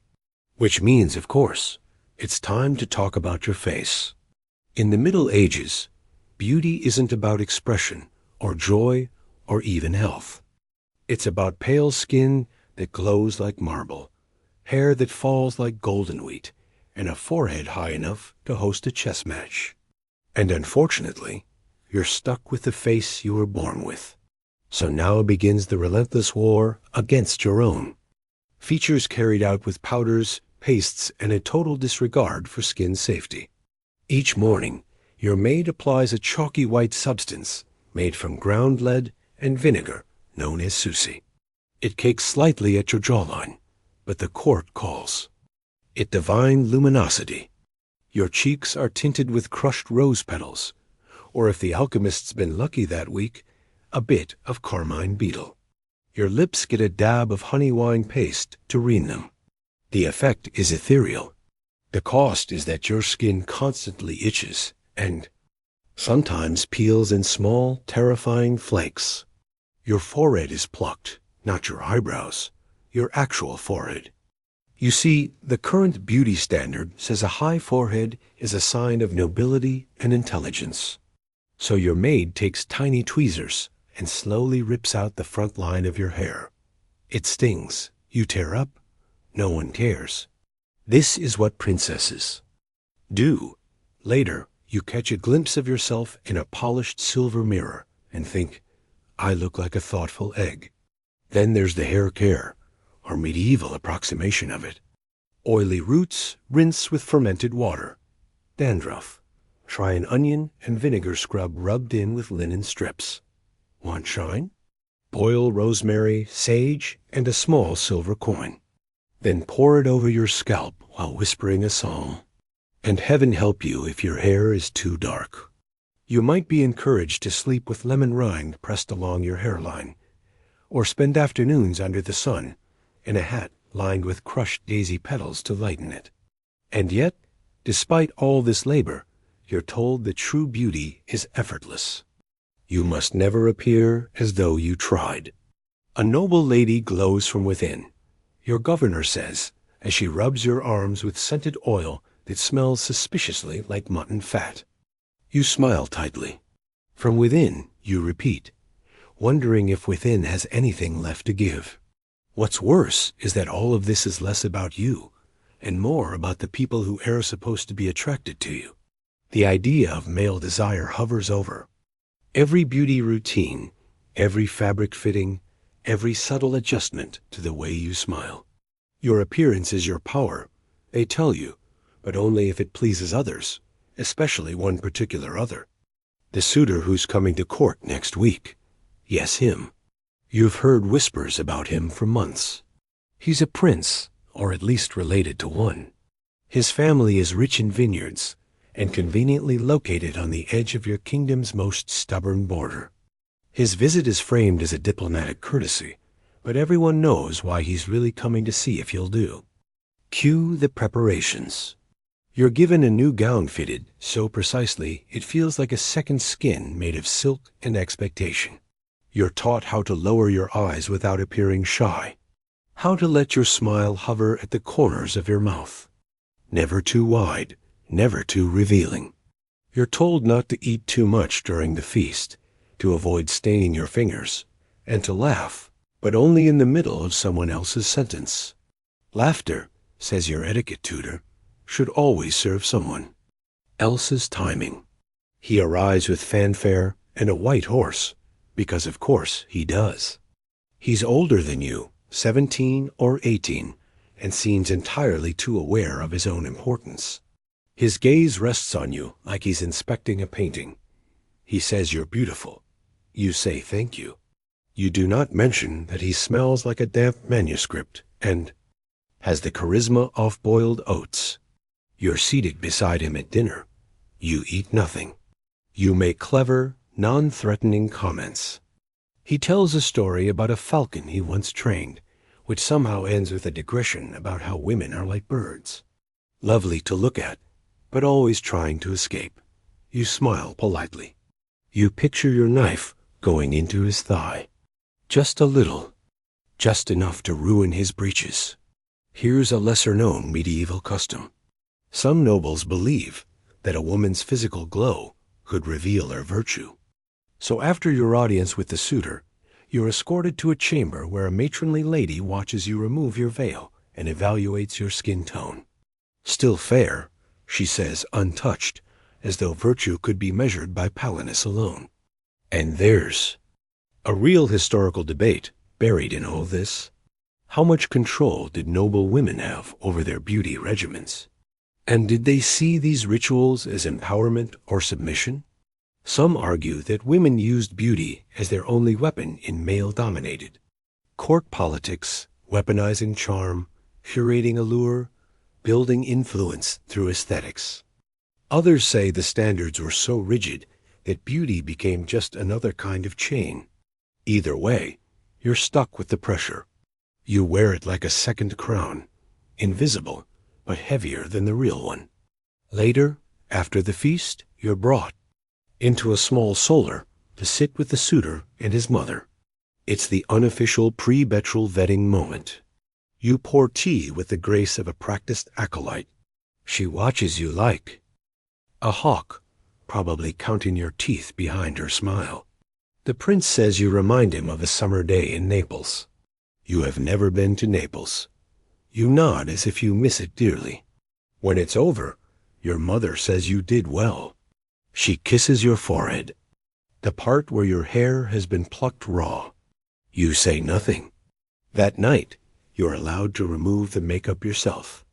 You stare at your reflection in a bowl of water, seeing your face float and ripple like it's trying to escape itself. You scrub until your cheeks sting.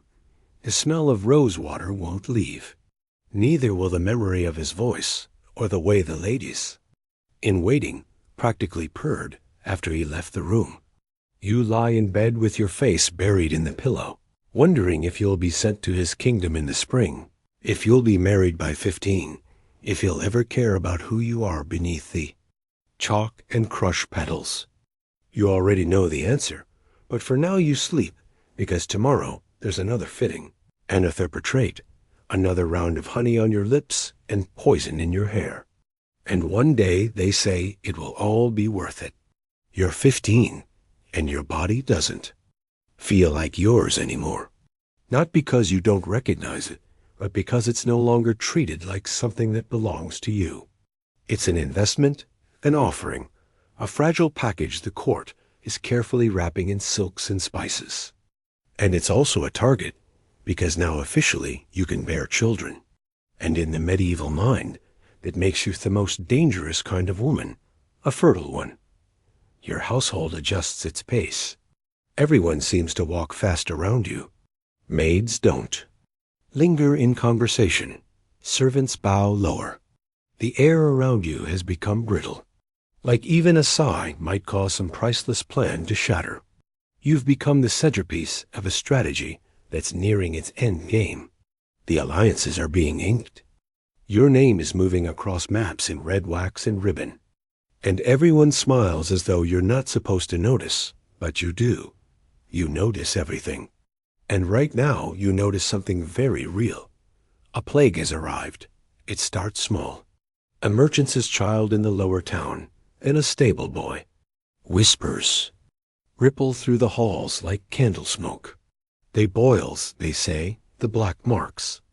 You're quickly moved to an upper chamber, one that was last used for storing summer linens, but is now deemed safer, farther from the gates. You're not allowed to touch anything you haven't seen someone else scrub. No bread unless it is baked. That morning, no visitors who've traveled from afar. Your tutor says this is only precaution. Your maid won't stop crossing herself.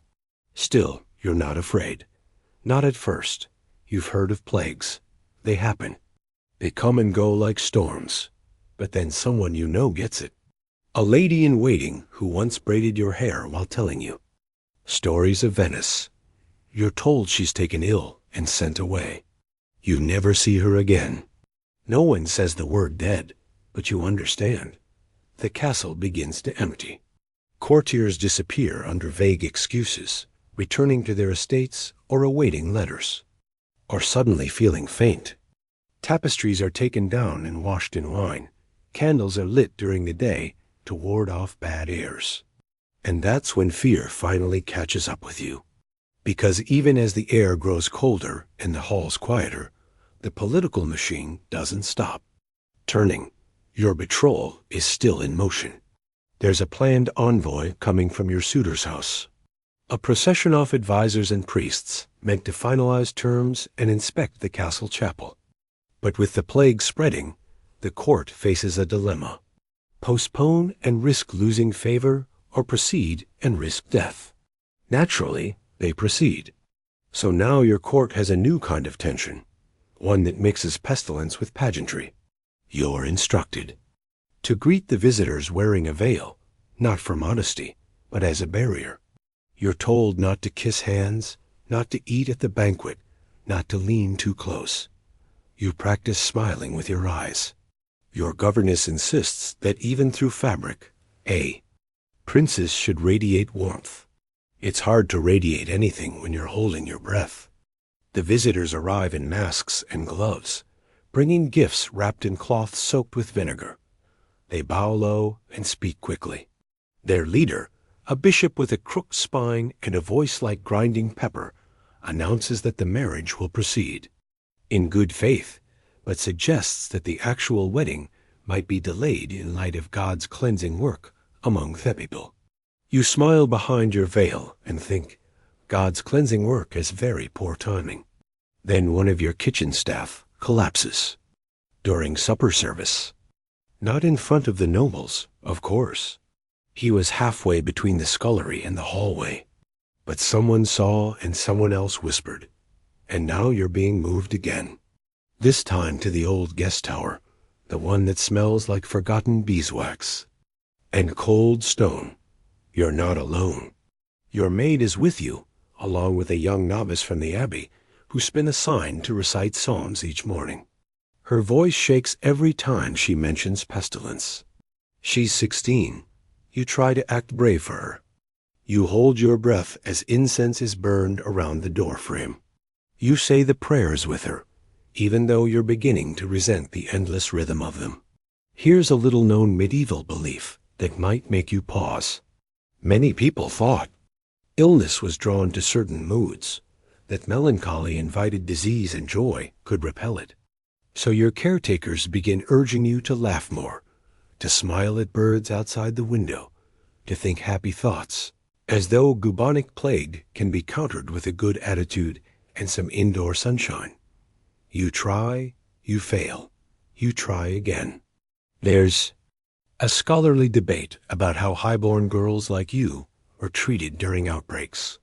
Some historians argue that royal women were fiercely protected, moved away to country estates, sealed off from infection at any cost. Others say that political. Obligations often kept them in harm's way, especially if a marriage or alliance was on the line. After all, you can't pause diplomacy because of a few blackened corpses. Your experience suggests the latter. You've been isolated, but not removed. Protected, but not at the cost of a signature. And just when things seem like they can't grow more grim, you fall ill. It begins with a headache, not a pounding one, just a dull ache that lingers. Then you feel the chill. Then the burning, a fever that settles into your bones and wraps itself around your chest like an iron corset. The maid notices you're not speaking much. She touches your forehead. Her face goes pale. The next morning, a priest arrives quietly. You're not told why, but you can guess. He asks if you want to confess. You do. You confess to hiding food under your bed, to reading books not meant for you, to pretending to faint during one embroidery lesson just to be left alone, to wishing just once that your suitor would fall off his horse and break a leg. You say all of this with your eyes closed, your voice thin and drifting. When you wake again, the fever is broken. Your maid cries. The priest thanks God. The novice sings a hymn so off-key, it sounds like a curse. You survive. Not everyone does. When you finally return to your usual chamber, you do so in silence. Half the castle feels gone. The faces have changed. The air still smells of vinegar and wet wool. You've lost weight. Your reflection looks haunted. But your betrothal still stands, because in the end, you're still the same thing they've always seen. A princess. And the world doesn't wait for princesses to heal. You're 16 now, and the court has returned to its usual rhythm. Less because the world is truly safe, and more because everyone has grown tired of being afraid. The plague has receded for now, leaving behind the smell of vinegar in the halls and a few too many empty chairs at dinner. But the banners are flying. Again, the feasts have resumed, and so is the carefully choreographed theater of royal life. And you, of course, are front and center. You're no longer the girl everyone's whispering about.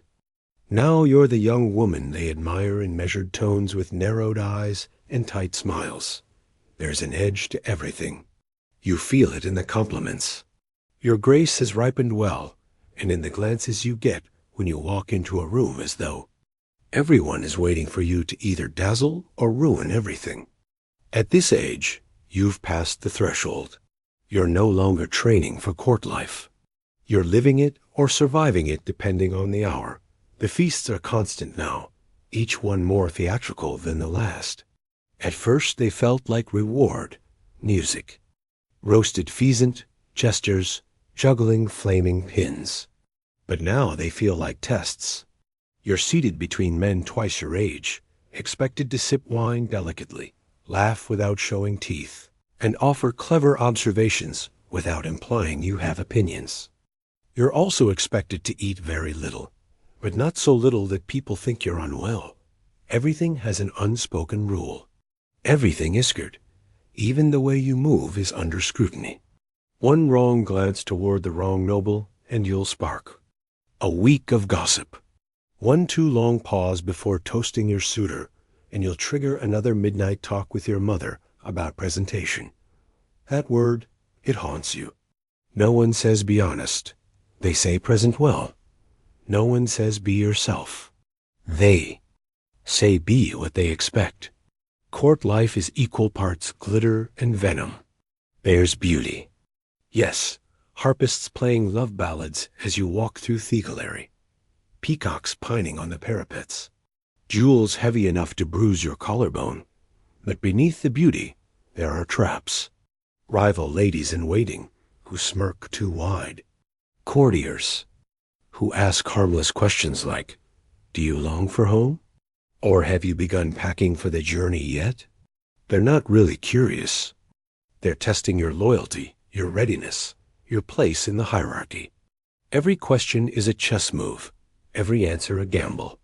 One evening, you overhear two noble women debating your likability while pretending to discuss flower arrangements.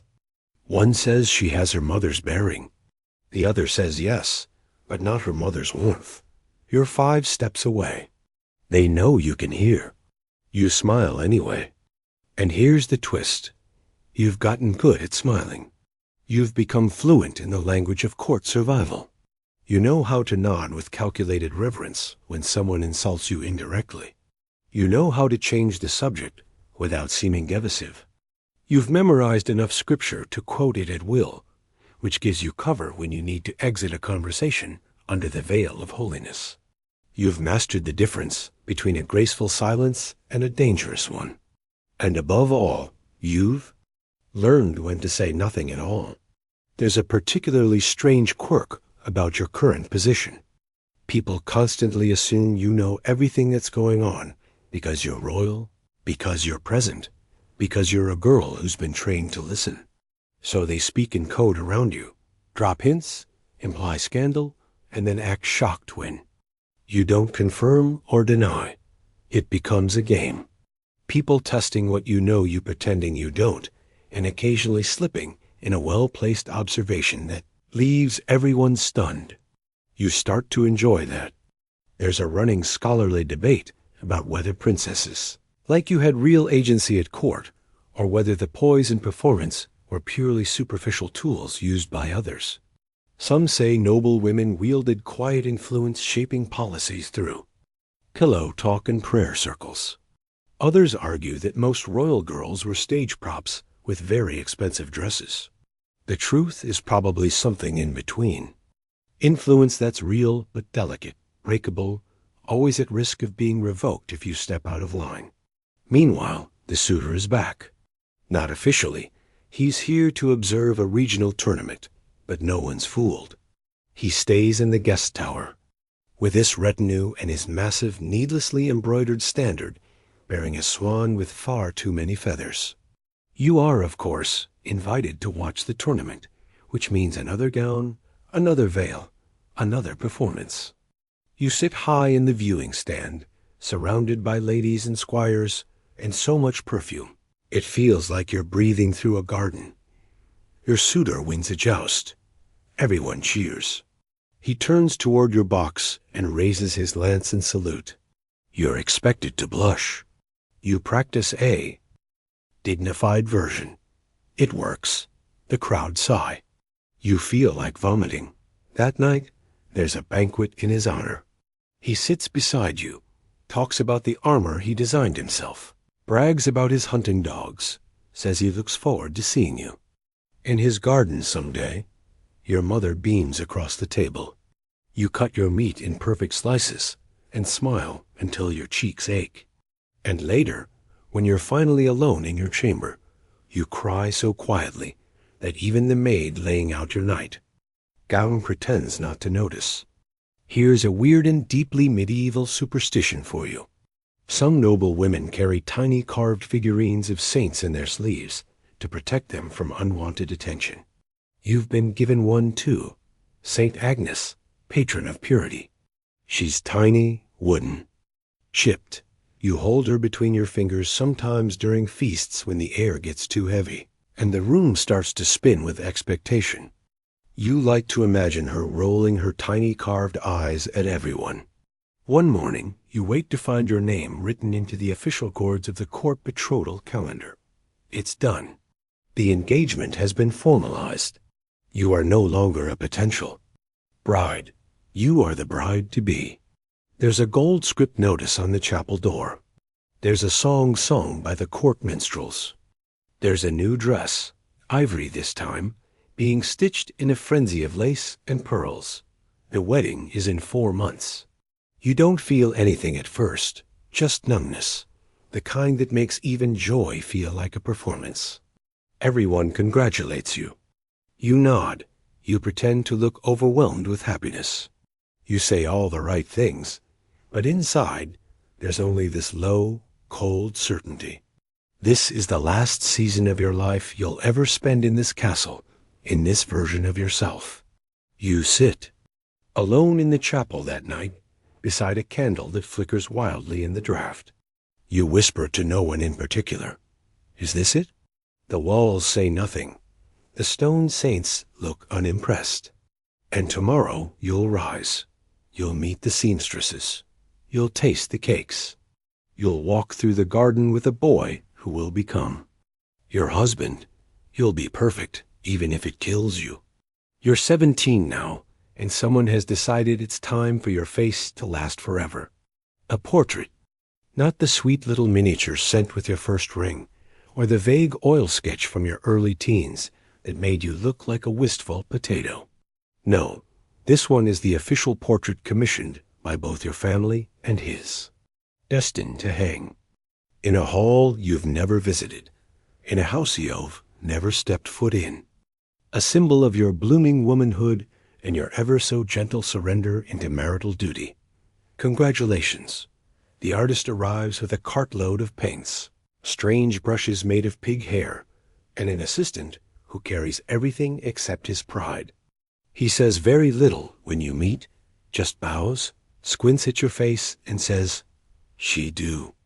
It's unclear whether that's a compliment or a death sentence. From that moment on, you are no longer a person. You are a subject, a collection of features to be preserved in oil and gold leaf. The sitting room is cold, too cold. You're instructed not to shiver, not to squint, and for the love of God, not to look bored. Think of your marriage, your mother says from the corner, like that's supposed to warm your heart. You sit stiffly on a carved oak chair, hands folded in your lap, while the painter circles you like a crow. They've chosen your gown for you, ivory with pearl trimming, a tight bodice, and long sleeves that trail a finto sheer lace. Your hair has been curled and pinned and brushed until it defies all known laws of nature. Your jewelry is symbolic. Your mother's ring, your family's crest in a small brooch near your shoulder, and a velvet ribbon around your neck to signify grace. You feel like a mannequin, a very expensive, very itchy mannequin. The artist doesn't speak to you unless absolutely necessary. He mutters things under his breath about light, about angles, about how this girl's neck isn't cooperating. You try not to react, but you also quietly begin inventing whole backstories for him. You decide he once fell in love with a noble woman who broke his heart by marrying her cousin, and now he takes revenge by painting everyone to look slightly more tragic than they are.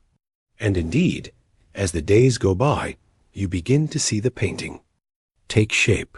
It's you, but not you. Your cheeks are smoother, your chin more delicate, your eyes rounder, darker, more wistful. The artist doesn't just capture your face, he reinterprets it. He sculpts you into a dream you were never consulted on. Your suitor's family sends word they are pleased. Of course they are. You look like a prayer they could marry into. Pure, graceful, and crucially, silent. And here's where things get particularly interesting. In many courts, artists deliberately altered their royal subjects. A narrower nose, paler skin, a softer mouth. These weren't lies. They were expectations, visual diplomacy. You weren't just buying painted. You were being prepared for public consumption. The final portrait wasn't meant to reflect who you were. It was meant to reflect who your new family wanted to believe they were marrying. Your mother once had a portrait painted too. It hangs in the long gallery. Quiet, regal, her eyes fixed in some eternal expression of calm you now realize was probably just tightly concealed exhaustion. You ask her if she liked sitting for it. She laughs not kindly. "Like it," she says. "My dear, I had just miscarried twins." Then she adjusts your veil and changes the subject. You start noticing all the portraits now, dozens of them, maybe hundreds, lining the stone corridors of the castle. Dead queens, almost queens, forgotten daughters. Some of them look nothing like their recorded descriptions. Some wear expressions so blank they seem ghostly. You wonder how many of them hated the dresses they wore. How many were pregnant during their sittings? How many sat there thinking about someone they loved and were not allowed to marry?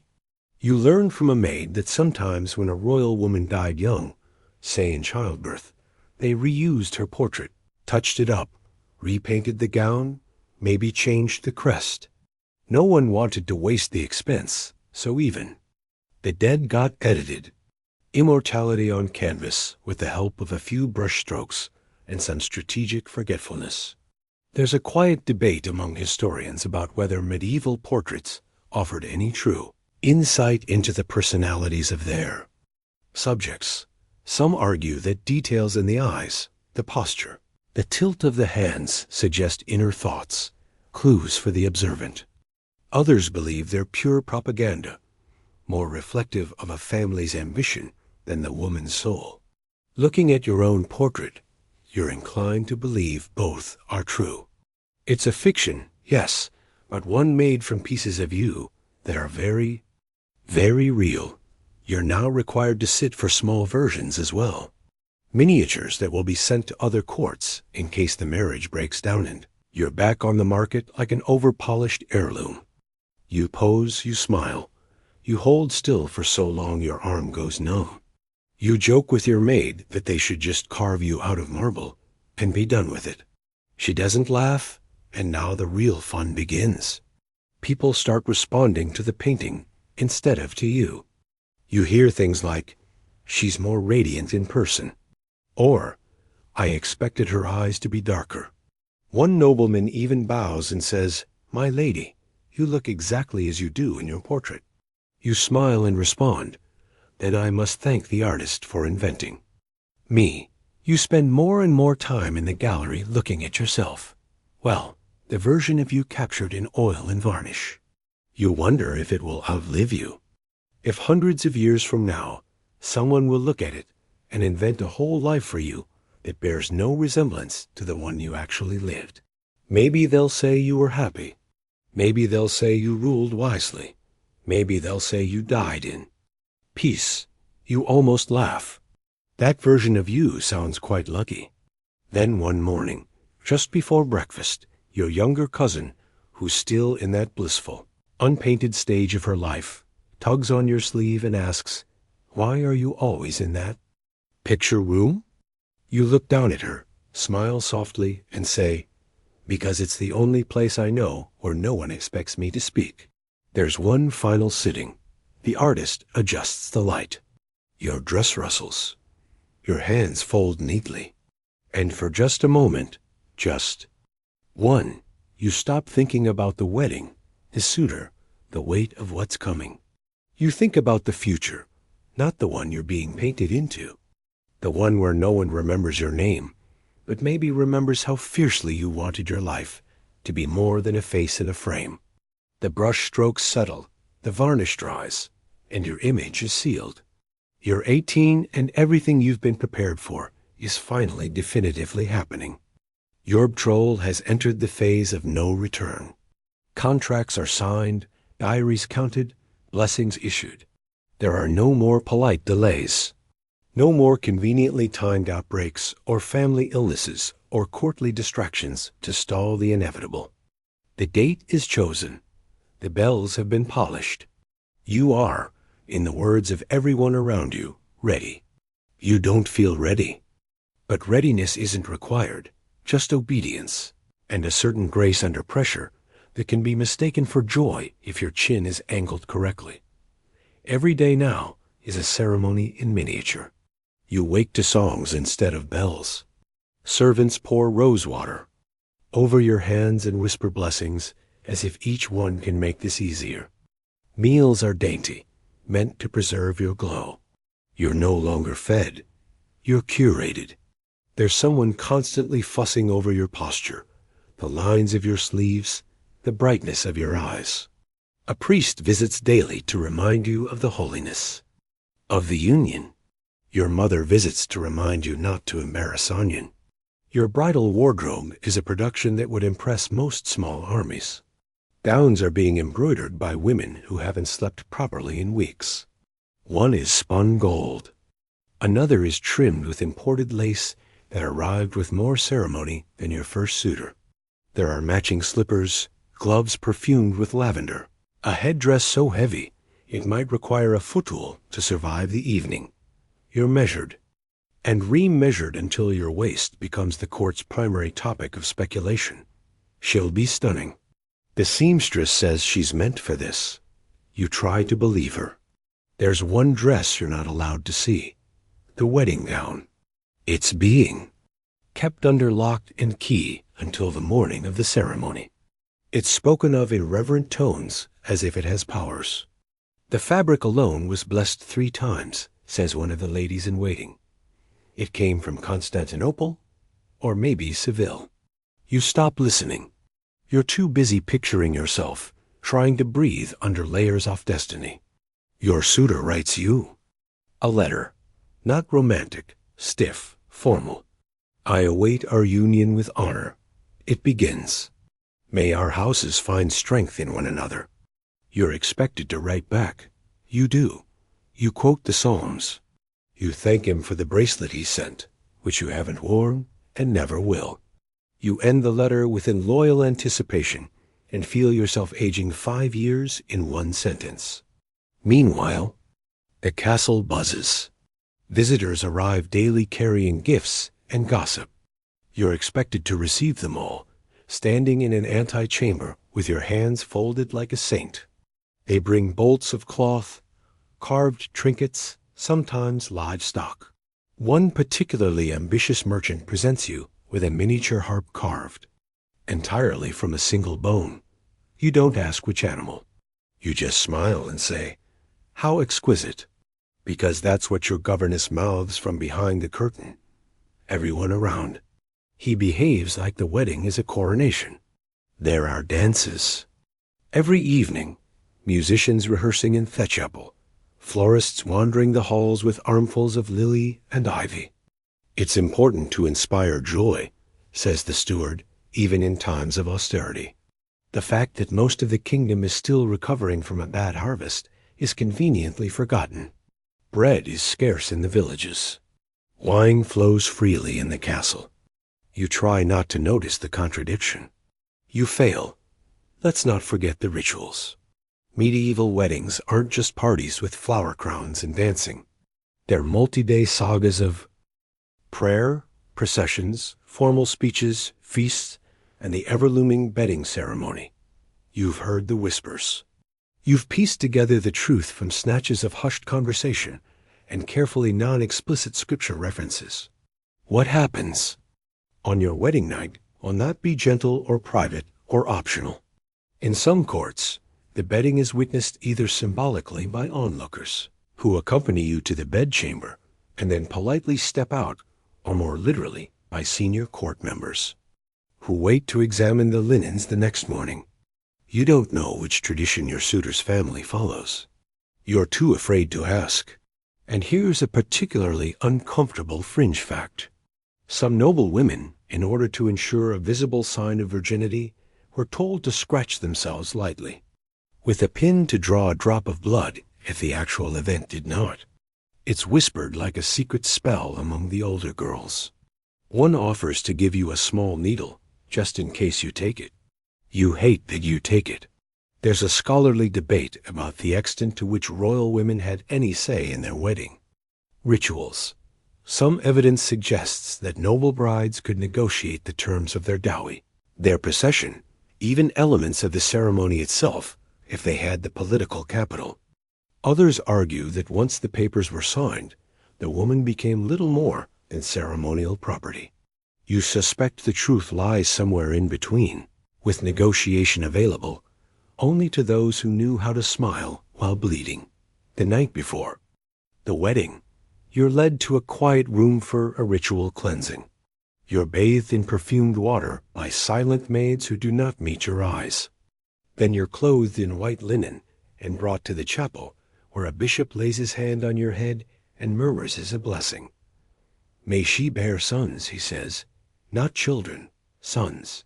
You kneel for so long your knees go numb. You sleep badly. When dawn comes, you're woken by harp music and the sound of footsteps echoing off the stone floor. You're dressed like a relic, layer after layer, until you can barely live into your arms. The gown is, in fact, stunning, but you don't see it. You're too busy watching your own hands, trying to remember if they belong to you. The procession begins at noon. The bells ring so loudly you feel them in your spine. The entire castle is watching. You walk down the aisle with your chin high and your expression neutral. What your governess once called grace under pressure, and what you now think of as emotional paralysis. The ceremony is a blur of incense and Latin and cold hands. Your suitor lifts your veil. He looks at you with pride as if he's just acquired the most beautiful warhorse in the kingdom. You force your smile, the kind that's perfect in portraits. And when the vows are said and the rings exchanged and the court erupts in cheers that do not reach your ears, you realize something. This is the moment, the one you were raised for, the one that consumed your childhood, shaped your speech, trained your spine, weighed your shoulders, and it's not for you. It never was. You're married now, and the ink on the documents is barely dry when the first wave of strangers hits you. Not fear, though there's plenty of that, but dislocation. One moment you were a daughter of a royal household. The next you're someone else's possession, transported across miles of damp stone and mossy forests, like a fragile artifact delivered under guard. You arrive in your husband's domain after a day's long journey, wrapped in veils and silence. Blinking at a new castle, that smells nothing like home. The place is colder, grayer.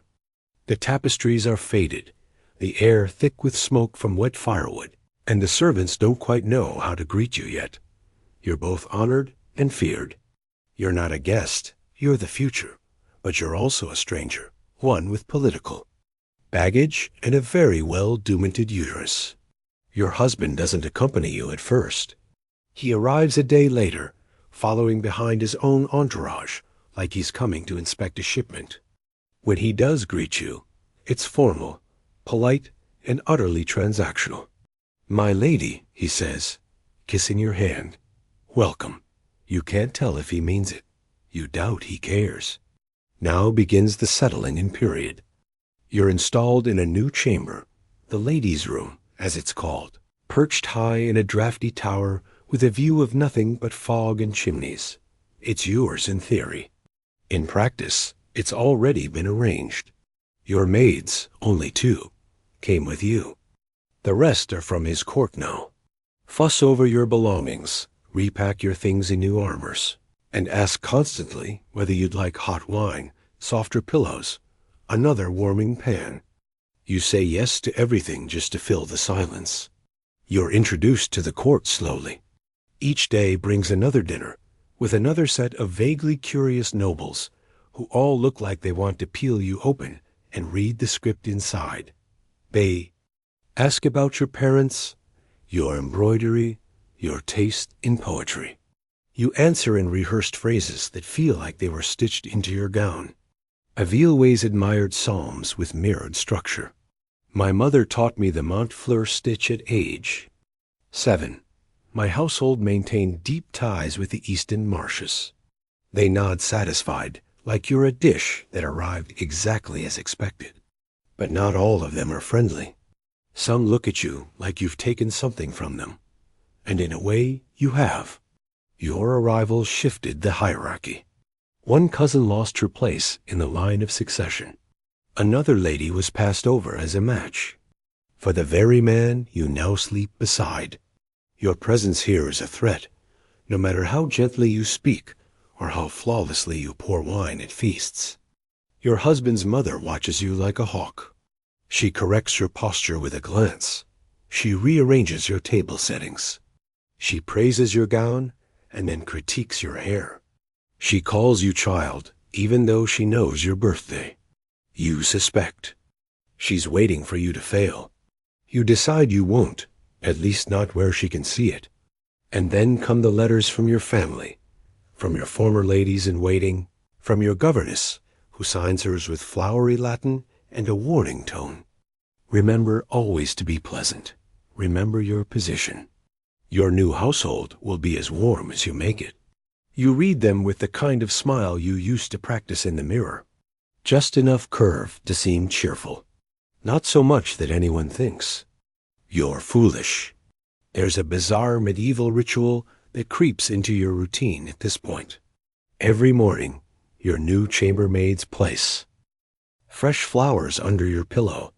It's supposed to ensure fertility, not health, not strength, just fertility. You say thank you every time. You never complain. You just slide the blooms into the fire when they aren't looking. Your husband is a study in absence. When he's with you, he's polite but distant. He kisses your hand in public, praises your taste in wine, but never speaks to you for more than a few minutes in private. At night, he undresses with the speed of a man fulfilling a duty. The marital act is performed with all the passion of a knight, tightening his armor. When it's over, he thanks you. Thanks you. You lie awake for hours afterward, staring at the canopy, wondering if he means it or if it's something he was told to say. There's a servant who brings you milk before bed. She's old, sharpied, and says little. But one night, as she smooths the coverlet, she mutters, "He's not cruel. That's something." You don't know what to say, so you just nod. Here's a fact, no. One tells you about marriage in noble households. You don't own anything anymore. Not really. Your gowns are chosen for you. Your meals are decided by stewards. Your correspondence is read by someone before it ever reaches your husband or your own parents. Even your calendar is arranged by someone else. You're the lady of the house. Yes, but only if you follow the rules of the house and your being. Watched constantly, not just by the maids or the mother-in-law or the nocepriests who always seem to hover just outside your chapel visit. You're watched by the castle itself. Every creak in the floorboards, every shadow in the corridor, every cold breath of wind through the window feels like it's whispering, "She's not one of us yet." You start to walk more quietly. You speak more carefully. You learn to read the map of this new place like it's a battlefield, because in many ways it is. Your letters to your mother grow shorter, not because there's nothing to say, but because there's too much you can't. You write things like, "He treats me well," and the castle is comfortable. You don't mention the way your skin prickles every time someone praises your duty. You don't mention how lonely it is, even with 24 servants and an entire court at your disposal. One morning, you hear your name mentioned outside the chamber door. You press your ear to the wood and catch just 3 words before footsteps scatter. "She's still barren." Barren, you've been married for 3 months. You scream into a pillow that night, muffling every sound until your throat burns. No one hears, or if they do, they know better than to ask. And yet, in public, you shine. You learn the layout of the feast table better than the cooks. You remember names, birthdays, allegiances. You praise your husband's hunting tailies with exactly the right amount of awe. You visit the infirmary. You donate to the abbey. You're a queen in training, even if your crown is invisible. Because even in a foreign castle, even under a name you didn't choose, even in a marriage built like scaffolding, cold, creaking, carefully reinforced, you're still a princess. And you still remember who you were before they shipped you here. You're 19 now. And though you've only been married a short while by royal standards, you're already a veteran of the courtly performance. You glide through feast halls and courtyards with the practiced elegance of someone who knows her. Every gesture is being measured. You've learned to nod thoughtfully when your husband tells a hunting story for the 5th time, to accept compliments that are just veiled comparisons to other women, and to appear grateful when an elderly bishop places a withered hand on your shoulder and murmurs, "Still young. There's time for heirs. Yet time for heirs." That's the phrase that now hangs around your neck like a rosary made of stone. You hear it in every conversation, tucked behind every smile. The pressure isn't sharp. It's slow, steady, the kind of force that wears down cliffs. Your womb has become the subject of speculative fiction. Every missed period sets the castle into a whispering frenzy. Every cramp, every faint spell, every extra nap is analyzed like scripture. You once sneezed at dinner, and two ladies immediately turned to each other and said, "Could be a sign." But there are no signs, no swelling belly, no fluttering inside.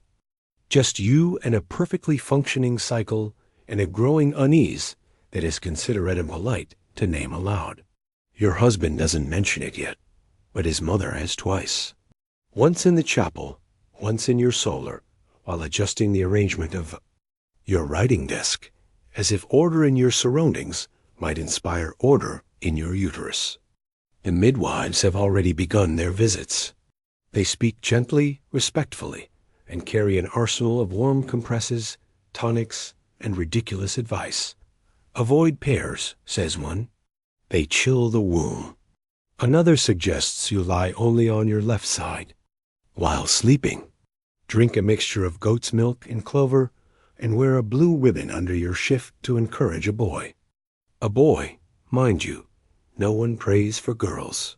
You endure it all because you must, because this is your function now. You're no longer just a wife or a princess. You're a vessel, a blueprint for succession. You can feel your importance recalibrating. By the day, rising or falling based on rumors of nausea. One evening, you get dizzy while climbing the stairs, and a maid nearly drops her tray in excitement. "You're with child," she declares. You're not. You just skipped lunch. But the next day, your husband's steward congratulates you with a crooked smile, and you realize the truth doesn't matter. Perception is everything. You correct no one. You just move through the day like a ghost of something that might someday matter more. There's a fringe medical belief floating around your court, uttered by old women and certain too bold physicians, that infertility in royal women can be cured by placing blessed relics on the stomach. One such relic arrives in the form of a bone fragment, allegedly from a long-dead saint known for fruitful intercession. It's placed on your abdomen for an hour each morning while you recite a prayer. That includes the phrase, "Open the gate of life." You do this for weeks until one morning you fling the relic across the room and claim it slipped from your hand. The priest frowns. The midwife says nothing. There's another layer to this now. The subtle and sometimes not so subtle comparison between you and other women in court. Particularly one, a lady-in-waiting named Isolde, who married a lesser lord. A month after you, and is already halfway to her first child. She walks differently now. Her belly rounded, her steps cautious and saint-like. People call her blessed. They say she shines. You sit across from her at dinner and smile so tightly it feels like a confession. And yet your life continues as if everything is normal. You plan feasts. You manage a correspond. You embroider yet another altar cloth for the chapel. You maintain a calm, virtuous image that fools everyone except yourself. At night, you lie awake listening to the wind through the stone slit of a window, thinking of all the things you've never been asked. What do you dream of? What do you fear? Do you even want children? Not that your answer would change anything. Let's drop in on a real historical debate here. Did medieval noblemen want to be mothers, or were they simply told they must be? Some scholars argue that many noble women embraced the role with sincere devotion, seeing motherhood as a sacred extension of their duty and identity. Others point out that high mortality rates, endless pressure, and lack of agency meant many women felt deeply ambivalent, even terrified. The truth, as always, likely falls somewhere in the space between silence and survival. One afternoon, you visit the castle library, a rare moment of solitude, and pull a medical manuscript from the shelf. It's full of absurd diagrams, mostly involving wands shaped like upside-down bells and bizarre treatments involving powdered emeralds. But tucked into the margins, scrolled in a smaller, different hand, is a note that reads, "There are many ways to grow something inside you. Not all of them bear fruit. You stare at it for a long time. You tear it out. You hide it under your mattress. You're reminded constantly to pray. So you do, but not for a child. You pray for air, for time, for space to think about anything other than your own anatomy. You light candles for women whose names you'll never know. You think of queens who died in labor, or worse, lived only to be blamed. You wonder how many of the saints were simply women who survived long enough to be forgotten.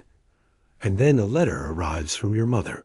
It's soft, kind, full of coded encouragement.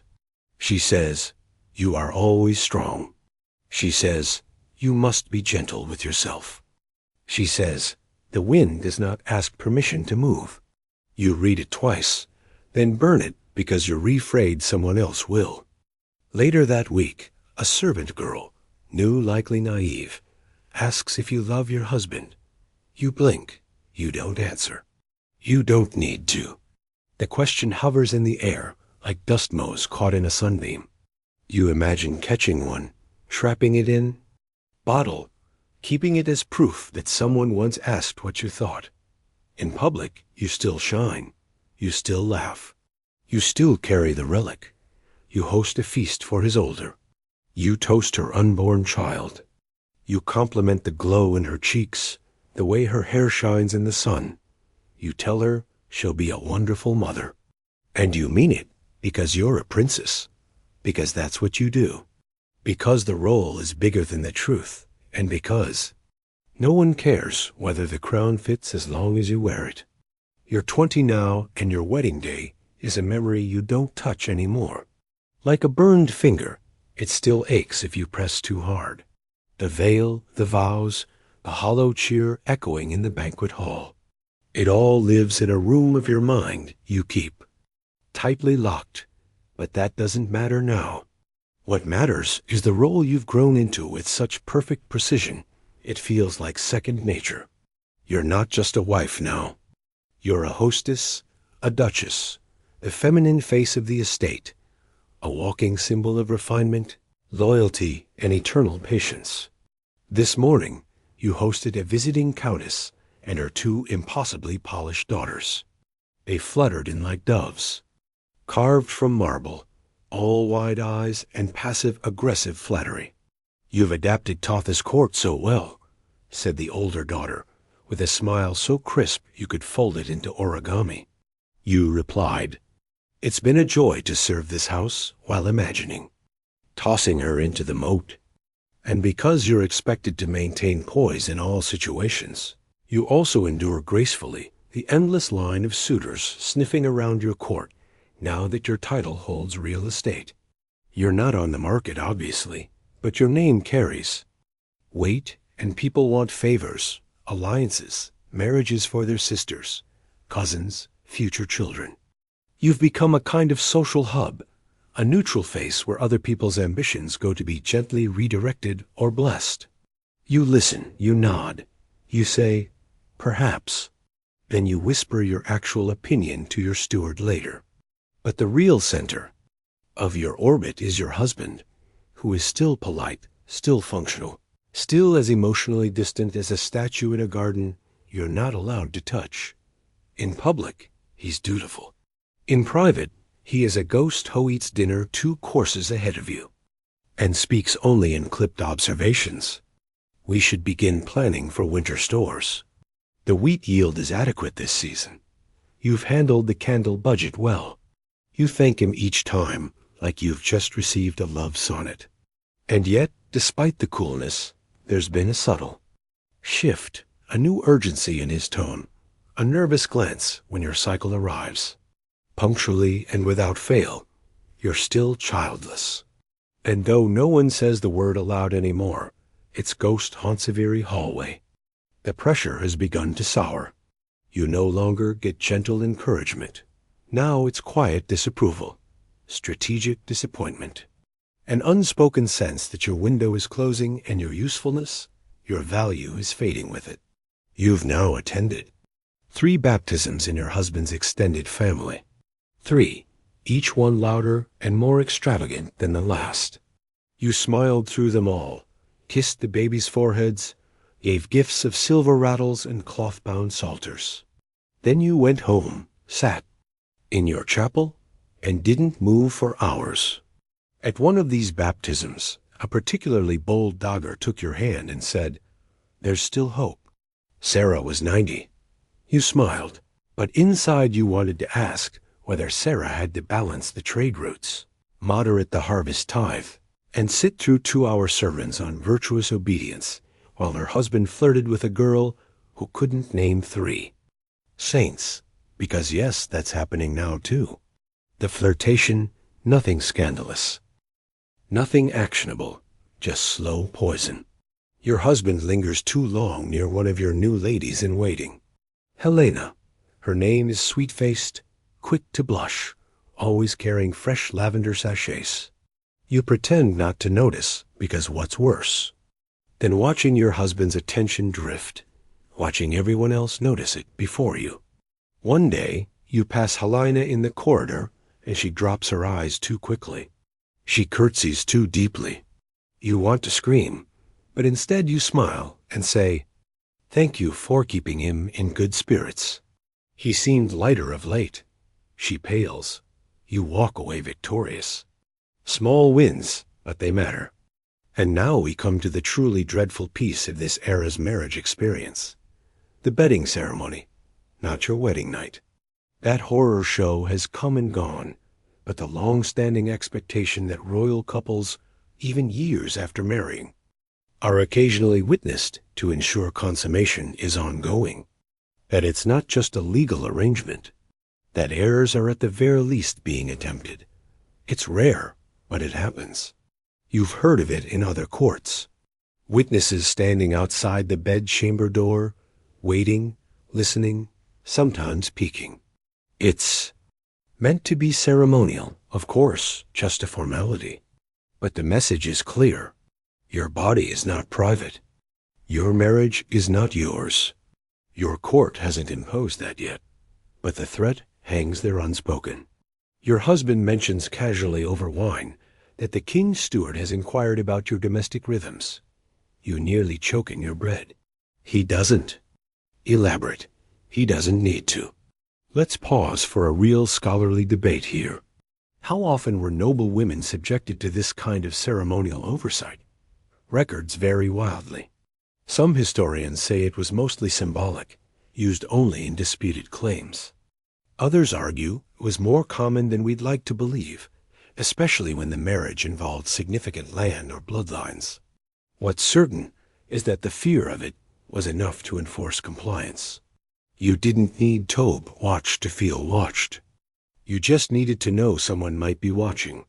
So you prepare. You go through the motions. You host the feasts. You keep up appearances. You walk beside your husband like a second shadow, and you never ever show fatigue. Fatigue is weakness. Fatigue is common. You're not common. You're an institution. And still, you're not pregnant. Your monthly bleeds arrive like clockwork. Each one a cruel little page in a calendar you never agreed to follow. You begin tracking theme obsessively, praying for a late arrival for anything that might signal a change, but your body remains as obedient as you are, which in this case feels like betrayal. You dream often now. Strange dreams. You're walking through a garden that's always changing. One moment full of roses, the next filled with ash. You reach for a child who vanishes. You open a cradle to find a mirror. You don't tell anyone these dreams. You're not supposed to dream. You're supposed to fulfill. But deep inside, a quiet defiance stirs. You begin to write again. Only at night, only in code. Small spiraling phrases hidden behind hymnals, buried in prayer books. You write about silence, about longing, about wanting to set fire to the tapestries and watch them burn down to thread. You don't show anyone. You don't even sign your name. But you feel more alive in those stolen moments than in all the banquets. Combined, one night you wake in a cold sweat and slip from your chamber. You walk barefoot to the western tower where no one goes. You press your palm against the old stone wall and whisper, "I am not empty." You say it again, louder. You wait for an echo. None comes, but that doesn't mean it wasn't heard. You are 21 now, and the whispers have become louder than the sermons. People still bow to you, still smile, and call you gracious lady and light of the household. But behind your back, they're sharpening their tongues. They say it kindly at first. She is graceful, but the line must continue. So devout, poor thing. There's still time, of course. But the tone shifts bit by bit like wine souring in a cask. Soon they stop speaking as if it's about time. They speak as if it's about failure. Your husband grows quieter, if that's even possible. His eyes linger longer on Helena. He doesn't avoid you. He's far too trained for that. But he withdraws in ways only you can measure. He no longer kisses your hand before supper. He no longer touches your wrist when passing the salt. His affection has been archived, filed away under married duties completed. The court has adjusted accordingly. Your position is unchanged in name, but subtly undermined in function. You used to preside over the ladies' garden. Now the steward's wife does. You once hosted visiting nobles in the solar. Now Helena assists. A soft coup, not declared, not official, but very, very real. You want to scream. You want to throw a goblet and shatter the ceiling beams with your voice. But you don't. You smile. You wear your finest gowns. You practice diplomacy so smooth it could butter iron. You're the queen of false calm. Your expression has become a weapon, and you wield it like a dagger pressed against a silken throat. Your health begins to shift. Nothing serious, just weariness that seeps into your bones. Headaches that bloom like thunder behind your eyes. Appetite that comes and goes like a distracted servant. The midwife shrugs. Nerves, she says. Try holy water with powdered silver. You do. It tastes like Rigertan metal. You begin spending more time in the chapel. Not out of devotion. Exactly. More out of necessity. It's the only room where no one talks to you.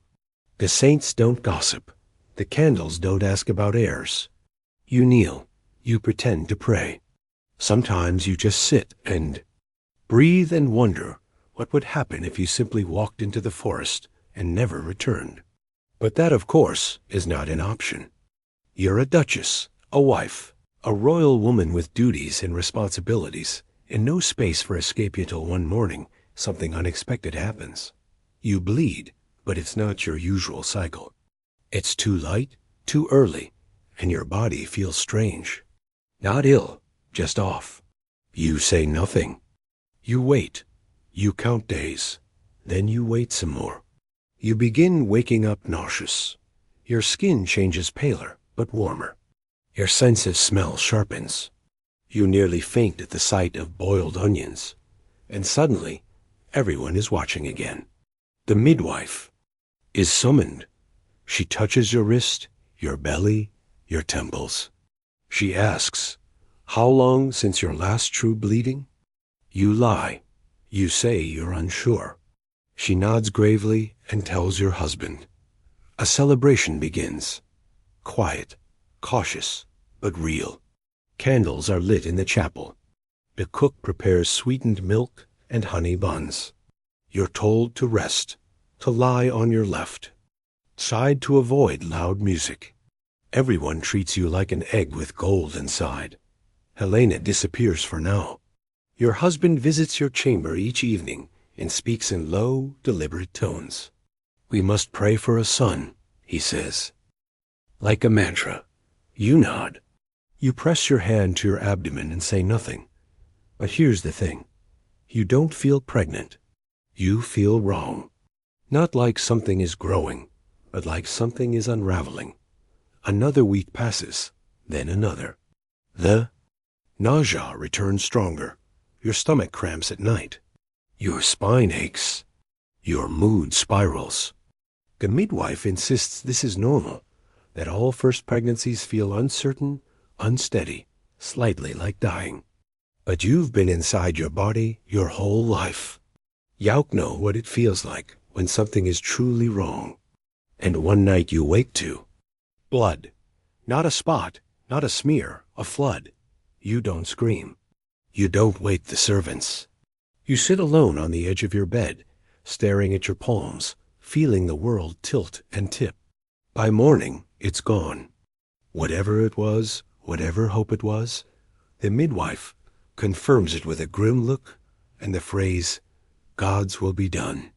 Your husband says nothing, just leaves the room with a jaw clenched so tight it looks like it might crack. Helena reappears the next day with a tray of broth and a face full of faux concern. You nod, you drink, you grieve silently. Here's a curious medieval belief.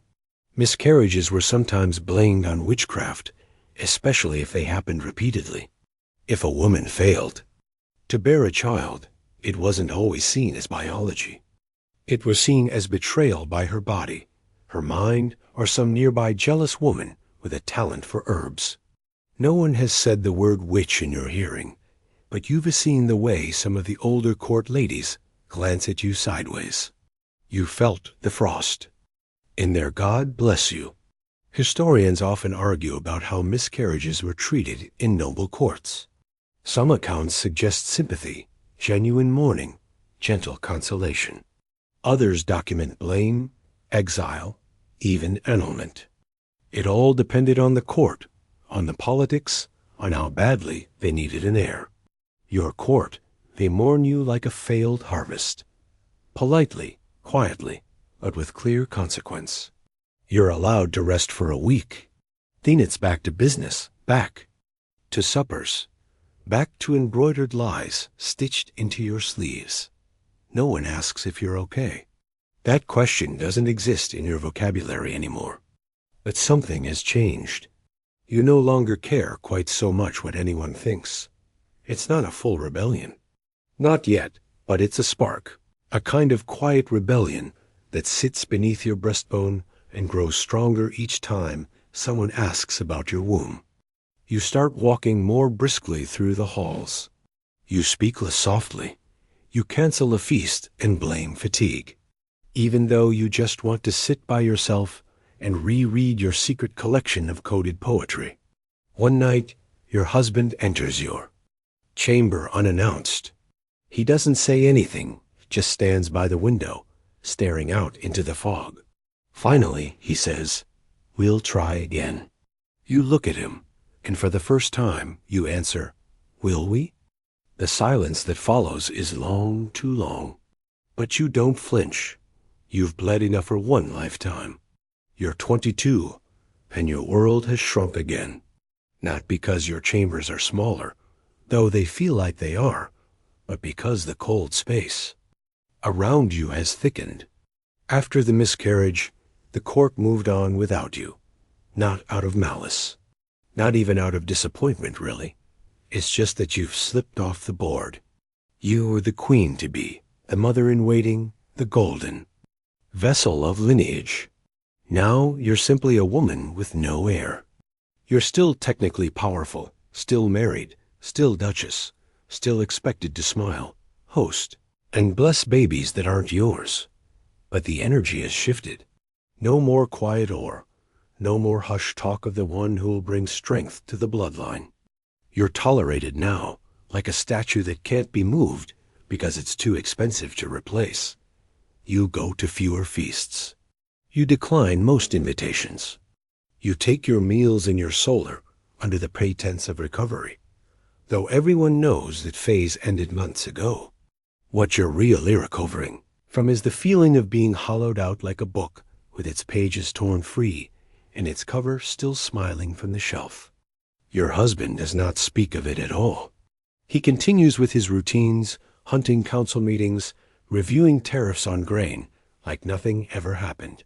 He still attends Mass every morning, kneels, crosses himself, murmurs Latin verses about forgiveness and humility, but he never once says your name in the chapel.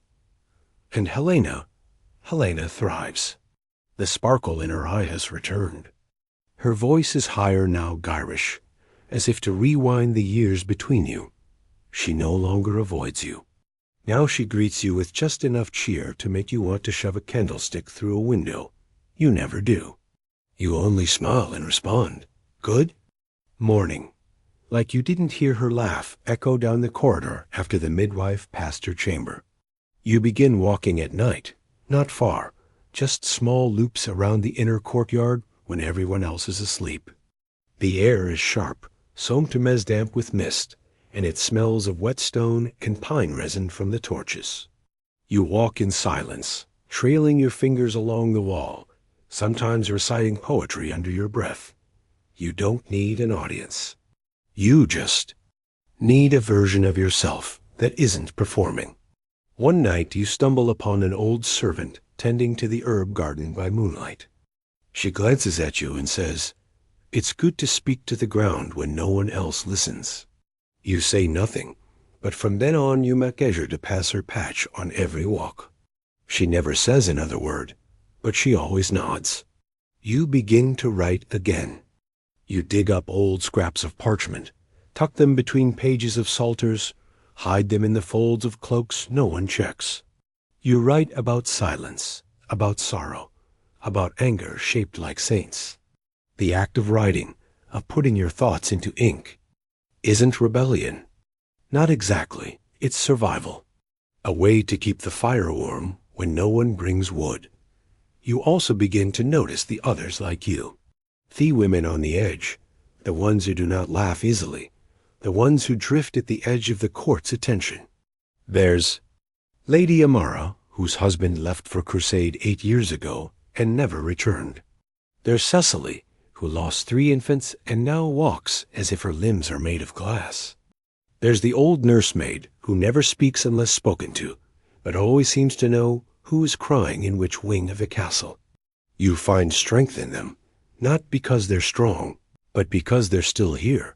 You understand now, survival is not always a battle cry. Sometimes it's just sitting through another long meal, another false blessing, another hour of staring at your own reflection and wondering who will blink first. Let's take a moment for a strange historical footnote. In certain medieval courts, barren noble women were sometimes gifted small animals, lapdogs, rabbits, songbirds. It was considered a form of comfort, a way to nurture something harmless. One day, a page delivers a dove to your chamber. From the steward, he says, not meeting your eye. The dove is snow white, useless, pretty. You keep it. You name it Patience. You stop short of finding that funny. Your days are quiet, but not empty. You've taken up more domestic oversight, subtly without drawing attention. You begin sitting in on servant meetings. You suggest food storage changes that save gold. You streamline textile orders. You reorganize the library's records under the pretense of inventory, though really you just want to know what's hidden there. Your husband doesn't stop you. Maybe he doesn't notice. Or maybe he knows better than to interfere when you're finally being useful in a way that doesn't involve bleeding. And yet you are still watched. Not with curiosity now, but calculation. Rumors begin to swirl. Perhaps she's cursed. Perhaps her bloodline is flawed. Perhaps the Duce should prepare for contingency. You hear the word annulment whispered once by a young knight in the corridor. He flushes when he sees you. You don't respond. He's not worth the effort. There's a scholarly argument about this phase of a noble woman's life, when the expectation of motherhood begins to falter. Some believe women in your position were quietly set aside, stripped of influence, and left to fade. Others suggest they found new power in managing estates, running households, and even guiding the younger women who are stepping into the very path they failed you. You suspect it depends on the woman. And you are not fading. You begin writing letters again, not to your mother, not to anyone in court, letters addressed to no one, prayers disguised as poetry, warnings written like lullabies. You tuck them behind altar cloths, into servants' storerooms, under the cushions of guest chairs. Let them find their readers or not. It doesn't matter. The words exist now, and that is enough. One evening, Helena passes you in the hall and says, "Are you feeling better?" You stop. You turn to her and say gently, "I'm feeling Genevieve." She doesn't know what that means, but she remembers it. You can see it in her face. You sleep better after that. Your reflection has changed, not in the way the portrait artist once captured it. Smooth, radiant, full of promise. Now you look real. There are lines near your eyes, a curve to your mouth that never quite reaches joy. But you've never looked more like yourself. You wear darker colors now, not black. Too obvious. Deep greens, midnight blue, iron gray. The court begins to notice. They say, "The Duchess has grown somber." But they don't say it unkindly. They say it with caution, as if you're not just a woman anymore. As if you're something older, something colder, something forged.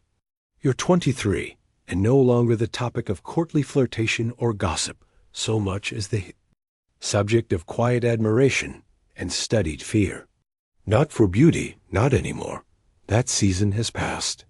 Like a spring remembered fondly but forgotten in detail.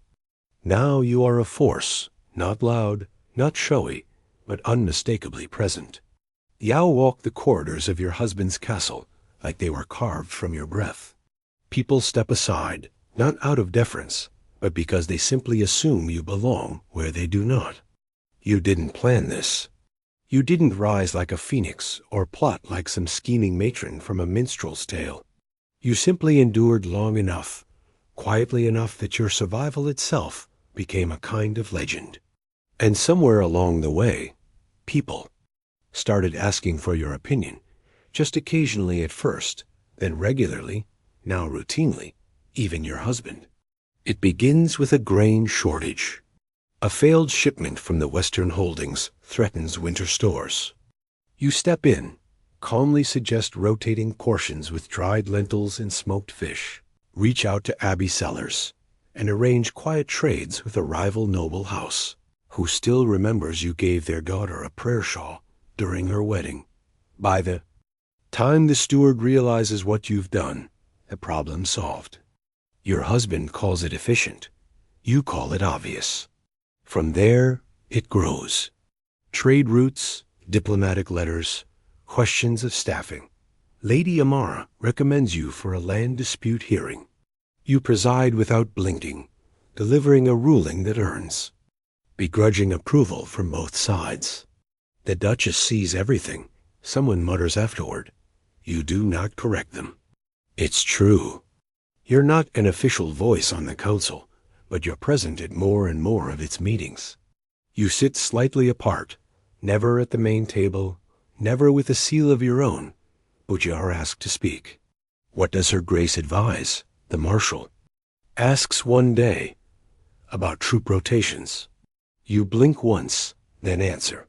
Later, your husband tells you you're useful. Not brilliant, not essential, just useful. It should sting. It doesn't. He meant it as a compliment. You accept it as a promotion. Now comes the delicate dance. Power in petticoats, because you cannot rule outright. That would be unseemly, unnatural, undesirable. You're still a wife, remember, a duchess with no heir and no political claim strong enough to make you more. So your power must wear lace. It must pass through embroidery hoops and wedding gifts, and softly worded letters signed in flowing ink. Your influence wears a corset, and you've laced it tight. You begin hosting private gatherings, small candle lit salons in your solar, not feasts, not political summits, just quiet circles of noble women. stewards, wives, and occasionally favored clerics.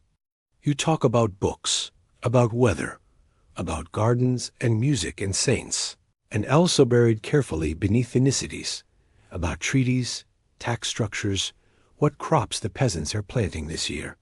You float questions like petals in a bowl. You gather answers like rain. This is power, not the crown, not the scepter, but the knowing. You start keeping a journal. Not poetry anymore. Strategy, a record of who is marrying whom, who's fallen ill, who shifted loyalties, who received an oddly expensive gift from an outlying matter. You become the court's unofficial memory. Here's a quirky medieval fact tossed to your tea. Some noble women used embroidery as code. Stitched flowers, patterns, and color choices sometimes held secret meanings. Messages hidden in linens, shawls, even church hangings. You've taken up embroidery again. And yes, your patterns now include certain symbols. Ivy for endurance, falcons for watchfulness, wolves hidden among lies. You gift them to the women who attend your salons. Most don't. Notice a few do. One winks. You do not smile, but you sew faster. Of course, not everyone is thrilled by your quiet assent. There are mutterings from Helena mostly, who has drifted back into the role of courtly ornament now that her moment of favor has passed. She still wears lavender and soft slippers, and has that too loud laugh, but she has no function, and that, in your world, is fatal. You catch her once whispering with a cousin by the fountain. When you walk past, they both fall silent. You pause, turn, and say, "Be sure to water the herbs." They dry out faster than people think. Then you keep walking, a small reminder that you hear everything. Your husband remains useful.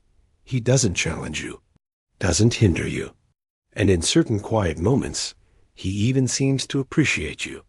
You suspect he knows your influence makes him look more competent. He gains credit for things you handle. He smiles more now at council meetings, offers more wine at banquets. He is, in his own distant way, grateful. That's enough. There's a scholarly debate, yes, another, about whether women, like you, were truly respected by their peers, or merely tolerated until they could be replaced. Some point to records of noble women managing entire estates in their husbands' absences, or maintaining regional peace through carefully brokered marriages. Others suggest their influence was always an illusion, power granted only in the cracks of male failure. But you know better. You've seen what happens when a woman becomes necessary. Even the cracks become strong enough to stand on. You're invited to mediate a dispute between two merchant guilds. A woman settling a merchant quarrel. Scandalous, unprecedented effective. You resolve it in 2 meetings and a carefully written letter. The merchants send you a tapestry of the city's coat of arms. You hang it behind your reading chair. Then your mother writes. It's a short letter. Her handwriting has changed, smaller, more cramped. She says, "I hear your name spoken with respect. I am proud." She includes a prayer for strength and an old recipe for honey cakes. You cry when you read it. Not a sob, just a quiet leaking of salt water. The kind your chambermaid pretends not to notice as she lights your candle. You bake the cakes. You eat one. You keep the rest for your next gathering. You begin to notice something you didn't expect. The younger women look to you now. They copy your style. They ask your opinion. They quote you. One even mimics your handwriting in her prayer book. You correct her gently, but you're secret libelized. You're no longer a woman waiting to be replaced. You have become a pattern. The castle hums around you. The walls know your pace. The floors remember your steps. You're no longer surviving here. You're rooted. And for the first time truly, since the day you were married, you feel like you belong. Not as a daughter, not as a bride, not as a vessel or ghost, but as a woman.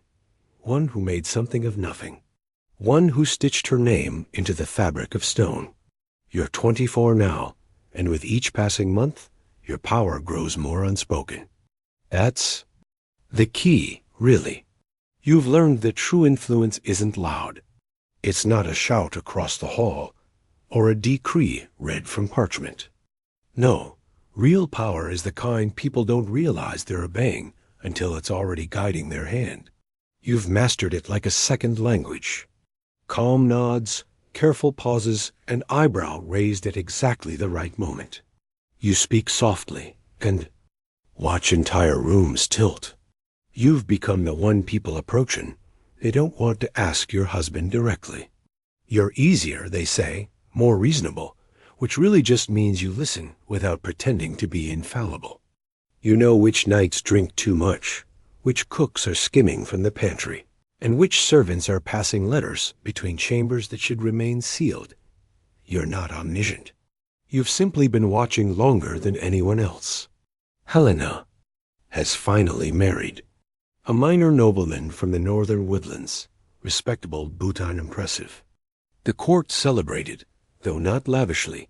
You attended naturally, gave a necklace, said all the right things, and when she thanked you for your support, you held her hands and said, "I'm glad you found a place where you'll be cherished." It sounded like a blessing. It wasn't. Your husband has taken to spending long hours in the hunting lodge. It suits both of you. He returns red-cheeked and winded, smelling of bark and leather. You smile, share polite conversation, and sleep on opposite sides of the bed, occasionally brushing ankles like strangers on a long journey. You no longer ache for his attention. That wound has scarred over, calloused in the way only time can. Manage. You see him now, not as a husband, but as a partner in a shared illusion. And illusions, if well maintained, are sometimes stronger than truth. With your name now firmly associated with stability and wisdom, letters arrive from nearby holdings, requests for arbitration, invitations to advise on marriages, to settle border disputes, even to recommend clergy appointments. The bishop consults you more frequently now. He visits your solar with scrolls and sallow eyes, asking for your counsel on matters of morality and land rights. You offer measured responses, but once you ask him, "Do you ever get tired of being good?" he does not answer, but he stops asking. If you're praying enough, there's a curious trend you've noticed. Widows are the freest women at court. Once their husbands die, and if they've borne at least one child, they're granted an almost sacred autonomy. They manage estates, own property, even speak at councils. You've begun to imagine what life would look like years from now, should fate deliver that freedom to you. You feel slightly wicked just thinking it, but not guilty. Never guilty. Here's a fringe historical tidbit for you. In some courts, noble women past childbearing age would serve as unofficial advisors to kings, acting as go-betweens for clergy and court, sometimes even issuing their own household decrees. One woman, a Baroness of Elford, was rumored to run her entire province through strongly worded embroidery. You don't know if that story is true, but you've started sewing again. Not for decoration, for symbolism. Red threads now, stark against cream linen, not easily missed. There's another crisis in the outlying farms. Floods this time soaking through the barley stores. The steward is flustered. The peasants are restless. You step in again, negotiate rations, organize relief from the abbey, redistribute wool to the damp cottages before the weather turns colder. You're no longer applauded for your efforts. They're just expected. You've become part of the system now, the piece that doesn't squeak. And still, despite all this, despite the respect, the success, the carefully built web, you're aware of one thing lingering like smoke: your barrenness. No child has come. None likely will. You've stopped tracking your cycles, stopped swallowing bitter herbs, and whispering over relics. Even the midwife has stopped knocking at your door with hopeful eyes. She now simply nods when she passes, as one veteran might acknowledge another. There's a certain calm in this, a kind of freedom. You're no longer waiting. You're living. Not for someone else's future, not for your family's name, not for your husband's legacy, just for now. For the work, for the reputation you've built thread by thread, like a tapestry made in secret. Your court has grown used to it too. They no longer whisper interways or cast long glances after dinner. You're seen now not as a failed mother, but as the Duchess, the steady hand, the whisper of order in a world that often feels like it's tilting toward chaos. And yet there are still moments, rare ones, but real, when you catch a baby's laugh in the courtyard and something flickers behind your ribs. Not longing, not even grief anymore, just an echo. A version of yourself that once waited, cried, hoped, bled. She's still in there, but she's softer now, quieter. You keep her company sometimes, but you don't let her steer.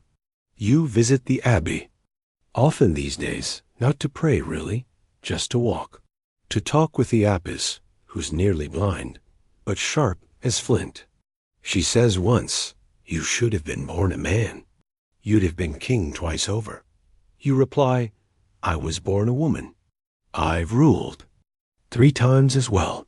She laughs until she coughs. It's a good moment. There's a celebration coming soon. 20 years since your husband's father passed. A memorial feast. You're in charge of planning it, of course. You choose the food, the readings, the order of honor. You even choose the musicians.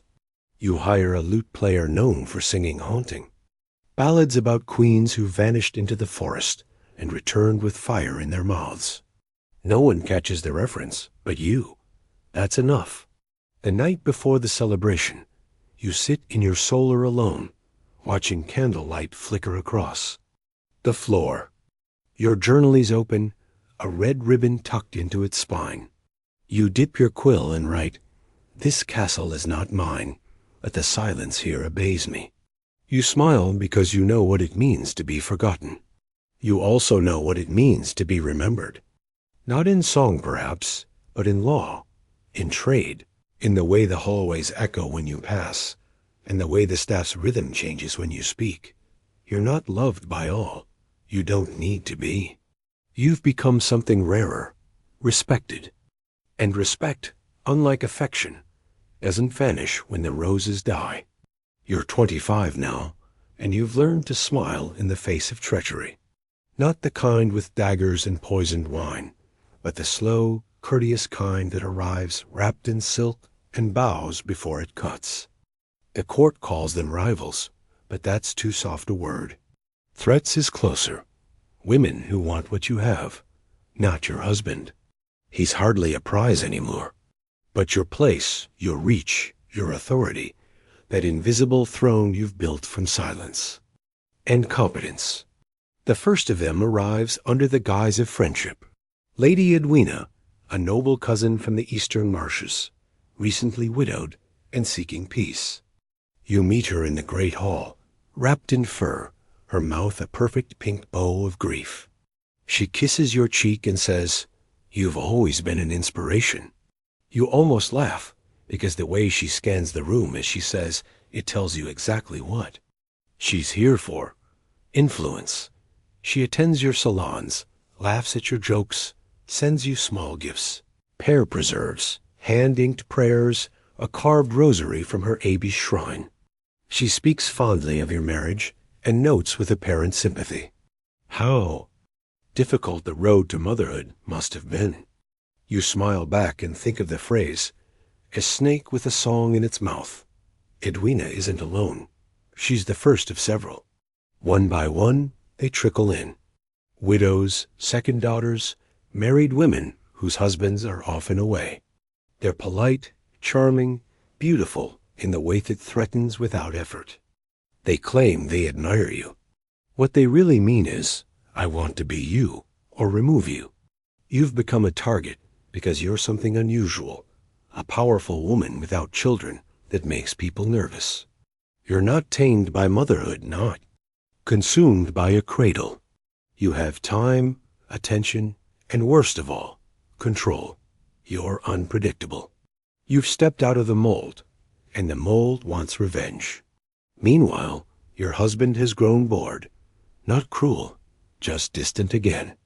He sees the attention the new women draw and begins orbiting them. Nothing blatant, nothing scandalous, just that telltale shift in the air. The way he lingers a second longer near Edwin's fan.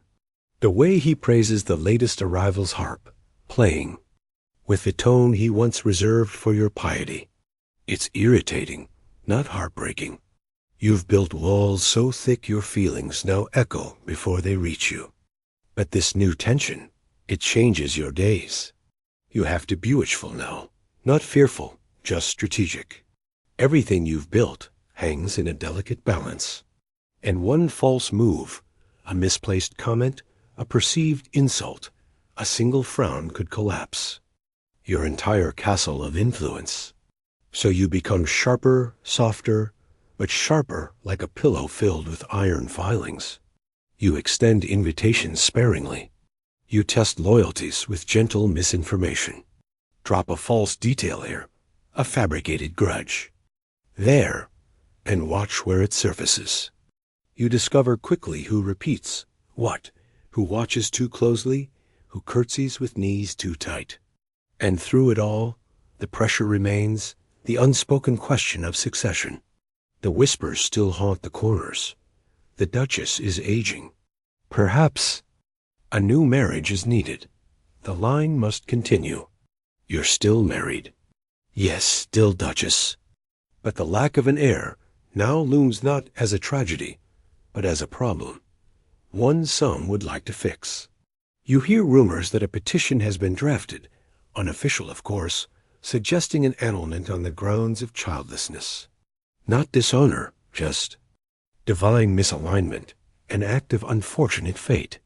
You know exactly who delivered it to the Chancellor. You even know which ink they used. You simply send them a basket of saffron pears with a ribbon and a note. My prayers are with your conscience. Here's the historical twist you've always feared. Barren noble women could be cast aside, especially when politics demanded it. The Church offered convenient loopholes for annulment in cases of non-consummation or childlessness. Marriage, they preached, exists for the begetting of children. Your husband hasn't said anything yet, but he doesn't need to. The silence is heavy enough. Still, not all attention is hostile. One evening, the bishop asks to speak with you privately. You brace for a lecture about duty, repentance, or your role in the great moral order of things. Instead, he sits beside you and says, "They fear you because you don't need them." Then he sips his wine and leaves. You stare at the empty goblet for a long time. You understand now that your real job is performance, not the false kind, not hollow mimicry, but precision. You must always appear gracious, wise, untouchable. If they sense vulnerability, they will pounce. So you play the role with elegance. You bless children, you give gifts. You comment on the moon phases and praise local cheese. You even recommend Edwina's poem to the court minstrel. But in private, you write. You write more than ever. Not letters, not poems, records, observations. Patterns. You keep track of who visits whom, who changes. Alliances, who misses Mass, who receives gifts that they do not report to the steward. It's not a ledger. It's a map. And you're learning every hidden road in this court. The younger ladies come to you still for advice, for gossip, for quiet confessions whispered like bedtime prayers. You listen. You teach them how to carry themselves, how to watch. You become something rare. A mentor in a world that rarely lets women age with dignity. You're becoming legend. A legend with no heirs. That truth still stings. Some days more than others. You see a baby swaddled in the arms of a nursemaid and feel a stab sudden and sharp like a needle in the soul. You never cry. Not anymore, but you feel it. A grief so old it's become part of your skeleton. You visit the chapel one cold morning long before anyone else is awake. You kneel. You say nothing. Then, without meaning to, you whisper, "Was I meant for this?" The candles don't flicker. No voice answers, but the quiet feels heavier. That's enough. A scholarly debate lingers here, one that might matter to you if you were a parchment and not a person. Some argue that women like you, unmarred, unmothering, had no real role in history. Others argue that they were essential. Advisors, protectors, peacekeepers, the silent architects behind the bloodlines that would outlive them. You're not sure which you are. Perhaps both. The feast season approaches again. You're expected to host. You do with perfection. You arrange roses and lies so precisely that a visiting noble asks if they symbolize a prayer. You respond, they symbolize what remains after storms. He doesn't understand. He praises the roast. Later that night, after the hall is cleared and the music fades, you return to your solar. You sit at your writing table, dip your quill, and write, "I have no heirs, but I have witnesses." And that, too, is a kind of legacy. You are 26, and this castle, once an unfamiliar stronghold of damp stone and rigid rituals, has become Yorbody's second skin. You know the creak of every stair, the slow drip of water behind the eastern parapet, the wind patterns that hum through the long gallery in winter. When something is out of place, a door, ajar, a new servant, the sudden absence of a hawk from its perch, you feel it like a splinter beneath your nail. You're no longer surviving here.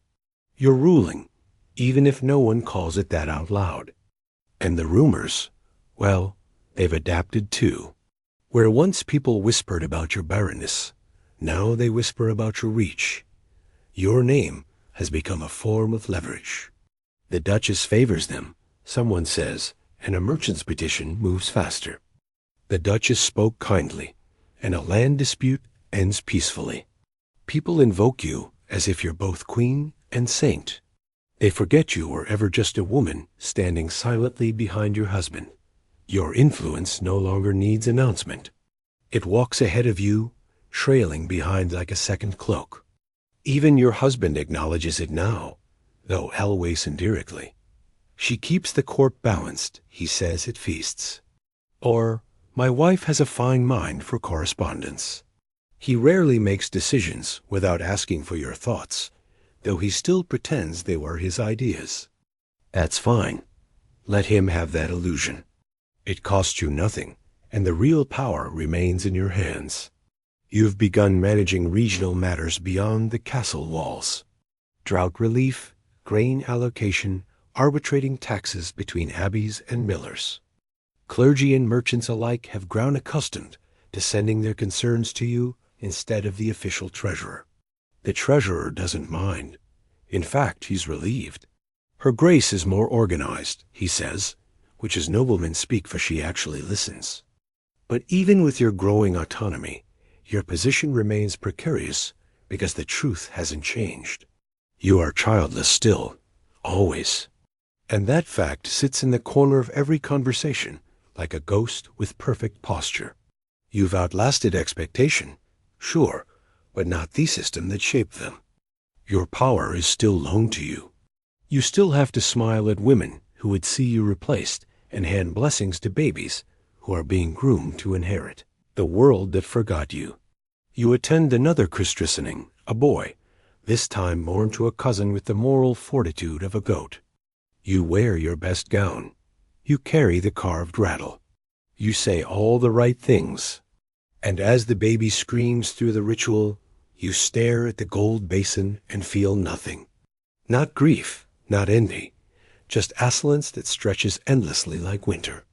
That night, you return to your chamber and unwrap a bundle of old letters hidden deep within your wardrobe. Letters from your mother, letters you never responded to.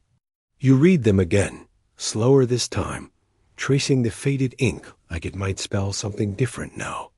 One reads, "You are not born for ease, my daughter, but for endurance. That, too, is a form of greatness. You fold it back up and place it beneath your pillow. The young women at court still come to you more than ever now. They bring their questions, their worries, their hearts beating like frightened birds. How do I say no when everyone expects yes? One asks, weeping into her sleeve. You don't offer platitudes. You don't lie. You say, learn how to speak their language, and then make it say what you need. She nods like you've handed her a sword. But not everyone appreciates your quiet command.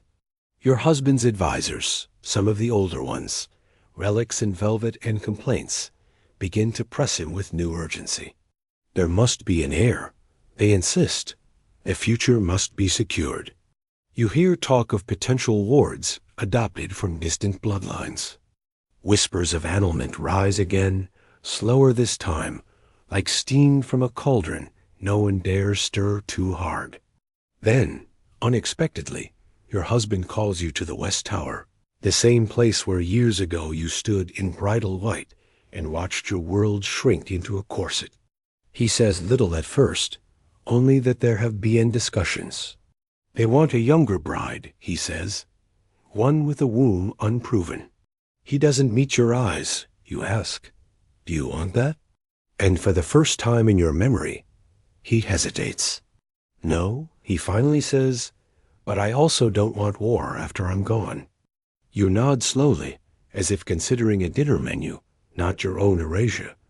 This is the closest he's come to choosing you. And even this choice is clothed in strategy.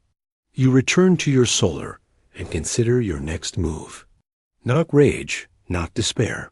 Tactics. That's your flex. Now, if they try to dissolve your place, they must go through every channel you've built, every favor you've granted, every ally who owes you more than they owe your husband. You've kept your enemies close, your informants closer, and your strengths hidden in plain sight. Here's something they don't teach in fairy tales. Castles are kept standing not by kings, but by women with good memory and sharper eyes. You know the records. You are the records. The steward once joked that you remember more about the grain tax than the scribe. He wasn't wrong. You've written your name into this place, not with banners, but with order. Let's not ignore the scholarly debate, of course.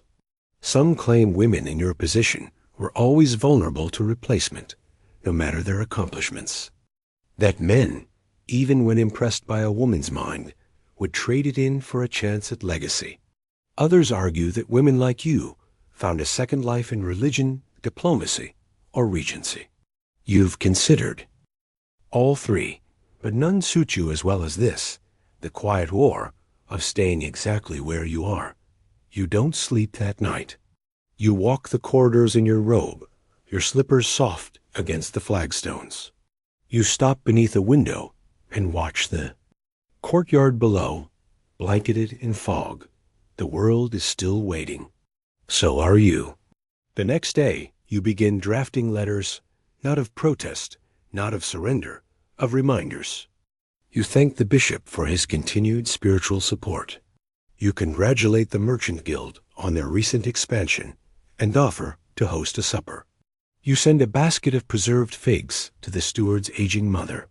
You remind them gently, wordlessly, that you're not just a duchess. You are the one who remembers, who fixes, who knows. And as the days pass, the whispers fade again. Not gone, never gone, but reduced to a manageable murmur. You've won this round, not with swords, but with silence, with time, with everything they never expected a barren woman to wield. You're not the woman they hoped for. You're the woman they need. And no matter what the stories say, no matter how, many sons are born in the rooms below. You know the truth. Some legacies are built with breath, not blood. You're 27 and everything feels slower now, not in the way of boredom, but in the way of inevitability. You have grown into the stone around. Your thoughts move with care. Your words are measured. Your steps are deliberate. You are still the Duchess, still married, still childless. but the urgency of all that has faded into something more permanent, like a scar, like a cathedral built over bones. Your husband has not brought up the annulment again. He won't. Not because he fears you, though perhaps he does in the small, quiet way that men sometimes fear women they don't understand. But because the court has grown used to you, too used to remove you without consequence. You've made yourself a part of the machine, a gear so essential that if it's pulled out, the whole thing groans and shudders, and they know it. You still, host, though now with a gravity that commands the room. No more soft pleasantries or shallow chatter. When you speak, people listen. The younger ladies still look to you for guidance, but now they also look for permission. Is this how one behaves? When she no longer hopes, their eyes seem to ask, and you want to tell them, no, this is how one behaves when she stops waiting to be chosen and starts choosing herself. Your salons have evolved into quiet councils. You speak of books, yes, but also of borders. You talk of soil, famine, irrigation, the cost of importing spices during unstable seasons. You speak like a steward. You think like a general. There is a sense among the more observant that if the duchy ever fell a siege, it would be you, not your husband, who held the gates. And then the truly unexpected happens. Your mother dies. The news arrives in a sealed letter written in a hand you recognize from childhood. Her steward, you sit alone when you read it. The words are practical, respectful, cold. She passed quietly in her sleep following a winter fever. You're not needed for arrangements. Everything has been settled. There is no invitation to return. You fold the letter. You place it on your desk. Then you take off your ring and stare at the thin line of pale skin beneath it. And you feel nothing. Or rather, you feel something that has no shape, a hollow ache without a wound. You do not weep. You do not write. You simply sit in silence for hours, feeling as if a door has closed somewhere far away, and you hadn't realized you were still, hoping it might open again. That night, you walk the halls, not in sorrow, but in inventory. You count your steps. You name each torch. You stand before the chapel and do not enter. Instead, you whisper, "You taught me how to survive." I did. And then you walk away. The next morning, you put on black. Not for mourning, but for armor. The court offers its condolences. You nod. You smile faintly. You thank them in a voice that does not shake. A few women try to comfort you with gentle phrases about legacy and memory. One lady offers to say a novena on your behalf. You place your hand on hers and say it for someone who still believes prayers change things. She blinks, but she nods. Here's something that rarely appears in the chronicles. The mourning of a woman who had already grieved her mother long before the body went cold. Scholars like to write about the daughters who collapsed in grief, or the ones who seized power through inheritance. But there's little mention of this flavor of sorrow, the quiet, pre-lived kind. The grief that comes from realizing you are already alone, and now it's simply official. You begin making changes, subtle but lasting. You reorganize the kitchens. You replace the steward with a woman from your mother's old household, someone who knew your family before the fractures. You redraw the ledgers. You oversee land rentals. You take the empty spaces in your schedule and fill them with things that actually matter. Charity, yes, but also strategy. 1 month after your mother's death, a minor rebellion sparks in the northern woodlands. Nothing large, just a group of disgruntled peasants demanding lower tithes and greater freedom to gather wood. Your husband wants to send soldiers. You advise. Diplomacy. They want to be heard. You say not punished. He ignores you. Sends the troops anyway. It doesn't go well. 2 soldiers are wounded. 1 dies. The peasants flee into the hills, taking their grudge with them like kindling. Your husband. Sulks, you write letters, you send envoys. You gather the village elders in the chapel courtyard and listen. Actually listen. Then you adjust the tithe, legalize limited wood gathering, and declare the whole matter settled through God's grace. That week, the baker's wife sends you a honey cake. The message is clear. You're the one we trust. Now you add it to your map. That map, the one you've built in secret over the years, is nearly full. Every alliance, every weakness, every favor granted or owed is noted in your own hand, not just politics, people. You know which serving girl keeps bees in the woods? Which knight's son is dyslexic but brilliant at maps? Which washerwoman was once a midwife in another province? You see your court not as a hierarchy but a web. And at the center sits you, not as a spider, but as gravity. There's another scholarly debate you've always found amusing. The question of whether women like you actually wielded power or merely shaped it behind the scenes. You wonder sometimes what the difference is. A man gives a command and it's recorded in history. A woman makes 10 people agree on a decision and it vanishes like smoke. But both things shape the world. And you shape this one. Your husband grows ill that winter. Not dangerously, just enough to be confined to bed for several weeks. You manage everything. The court, the household, the lands, and no one questions it. No one steps in. They bow, report, defer. You sign his documents. You seal his letters. You make rulings in his name that are really your own.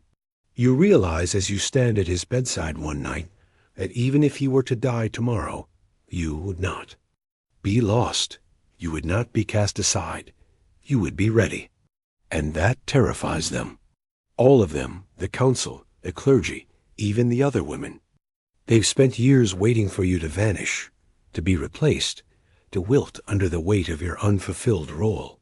But instead, you've grown, hardened, rooted. You're not a failed queen. You're the queen that wasn't supposed to survive. And yet, here you are. As winter melts into spring, a new girl arrives at court, 16, radiant, brimming with poetry and false humility. She curtsies to you with wide eyes and says, "It's an honor to meet you. They say you've never lost a dispute." You take her hand gently and say, "That's not quite true." She waits. Then you smile and add, "But I've never lost one twice." She doesn't understand, but someday she will. Now you rest. Not because the battle is over, but because you've earned the pause. You're 27, and you've lived a life they never wrote ballads for. No one composed lute songs for the woman who outlasted disappointment. No bard sings of the princess who is quietly exceptional and unromantically powerful. But you know deep in your chest, where your heartbeat is steady and full, that you've done more than survive. You've redefined what it means to be royal. You weren't crowned with roses. You weren't rescued or adored. You were tested, scrutinized, pushed to the edge of the tapestry, and expected to fade, but instead you stitched yourself into the frame. The castle breathes in time with you now. Your footsteps echo like punctuation. People know not to interrupt. When your finger is on your chin, thinking, the couriers pause at your chamber before they run to your husband's. You've become the mind of this place, not by decree, but by repetition, by fire, by grace. And no, you never had a child. You'll never be mother to a golden-haired heir or matriarch of a dynasty. But don't mistake absence for failure. In a world that measured women by the fruit of their wombs, you became something else entirely. A legend without a lineage, a queen without a crown. Your legacy lives not in blood, but in memory. In how people now listen when a woman speaks. In how the young girls tuck their chins in pride when you nod at them. In how they dare to imagine something more than what the scrolls dictated. Because of you changed the shape of the silence. You were born a princess, but what you became That was yours alone.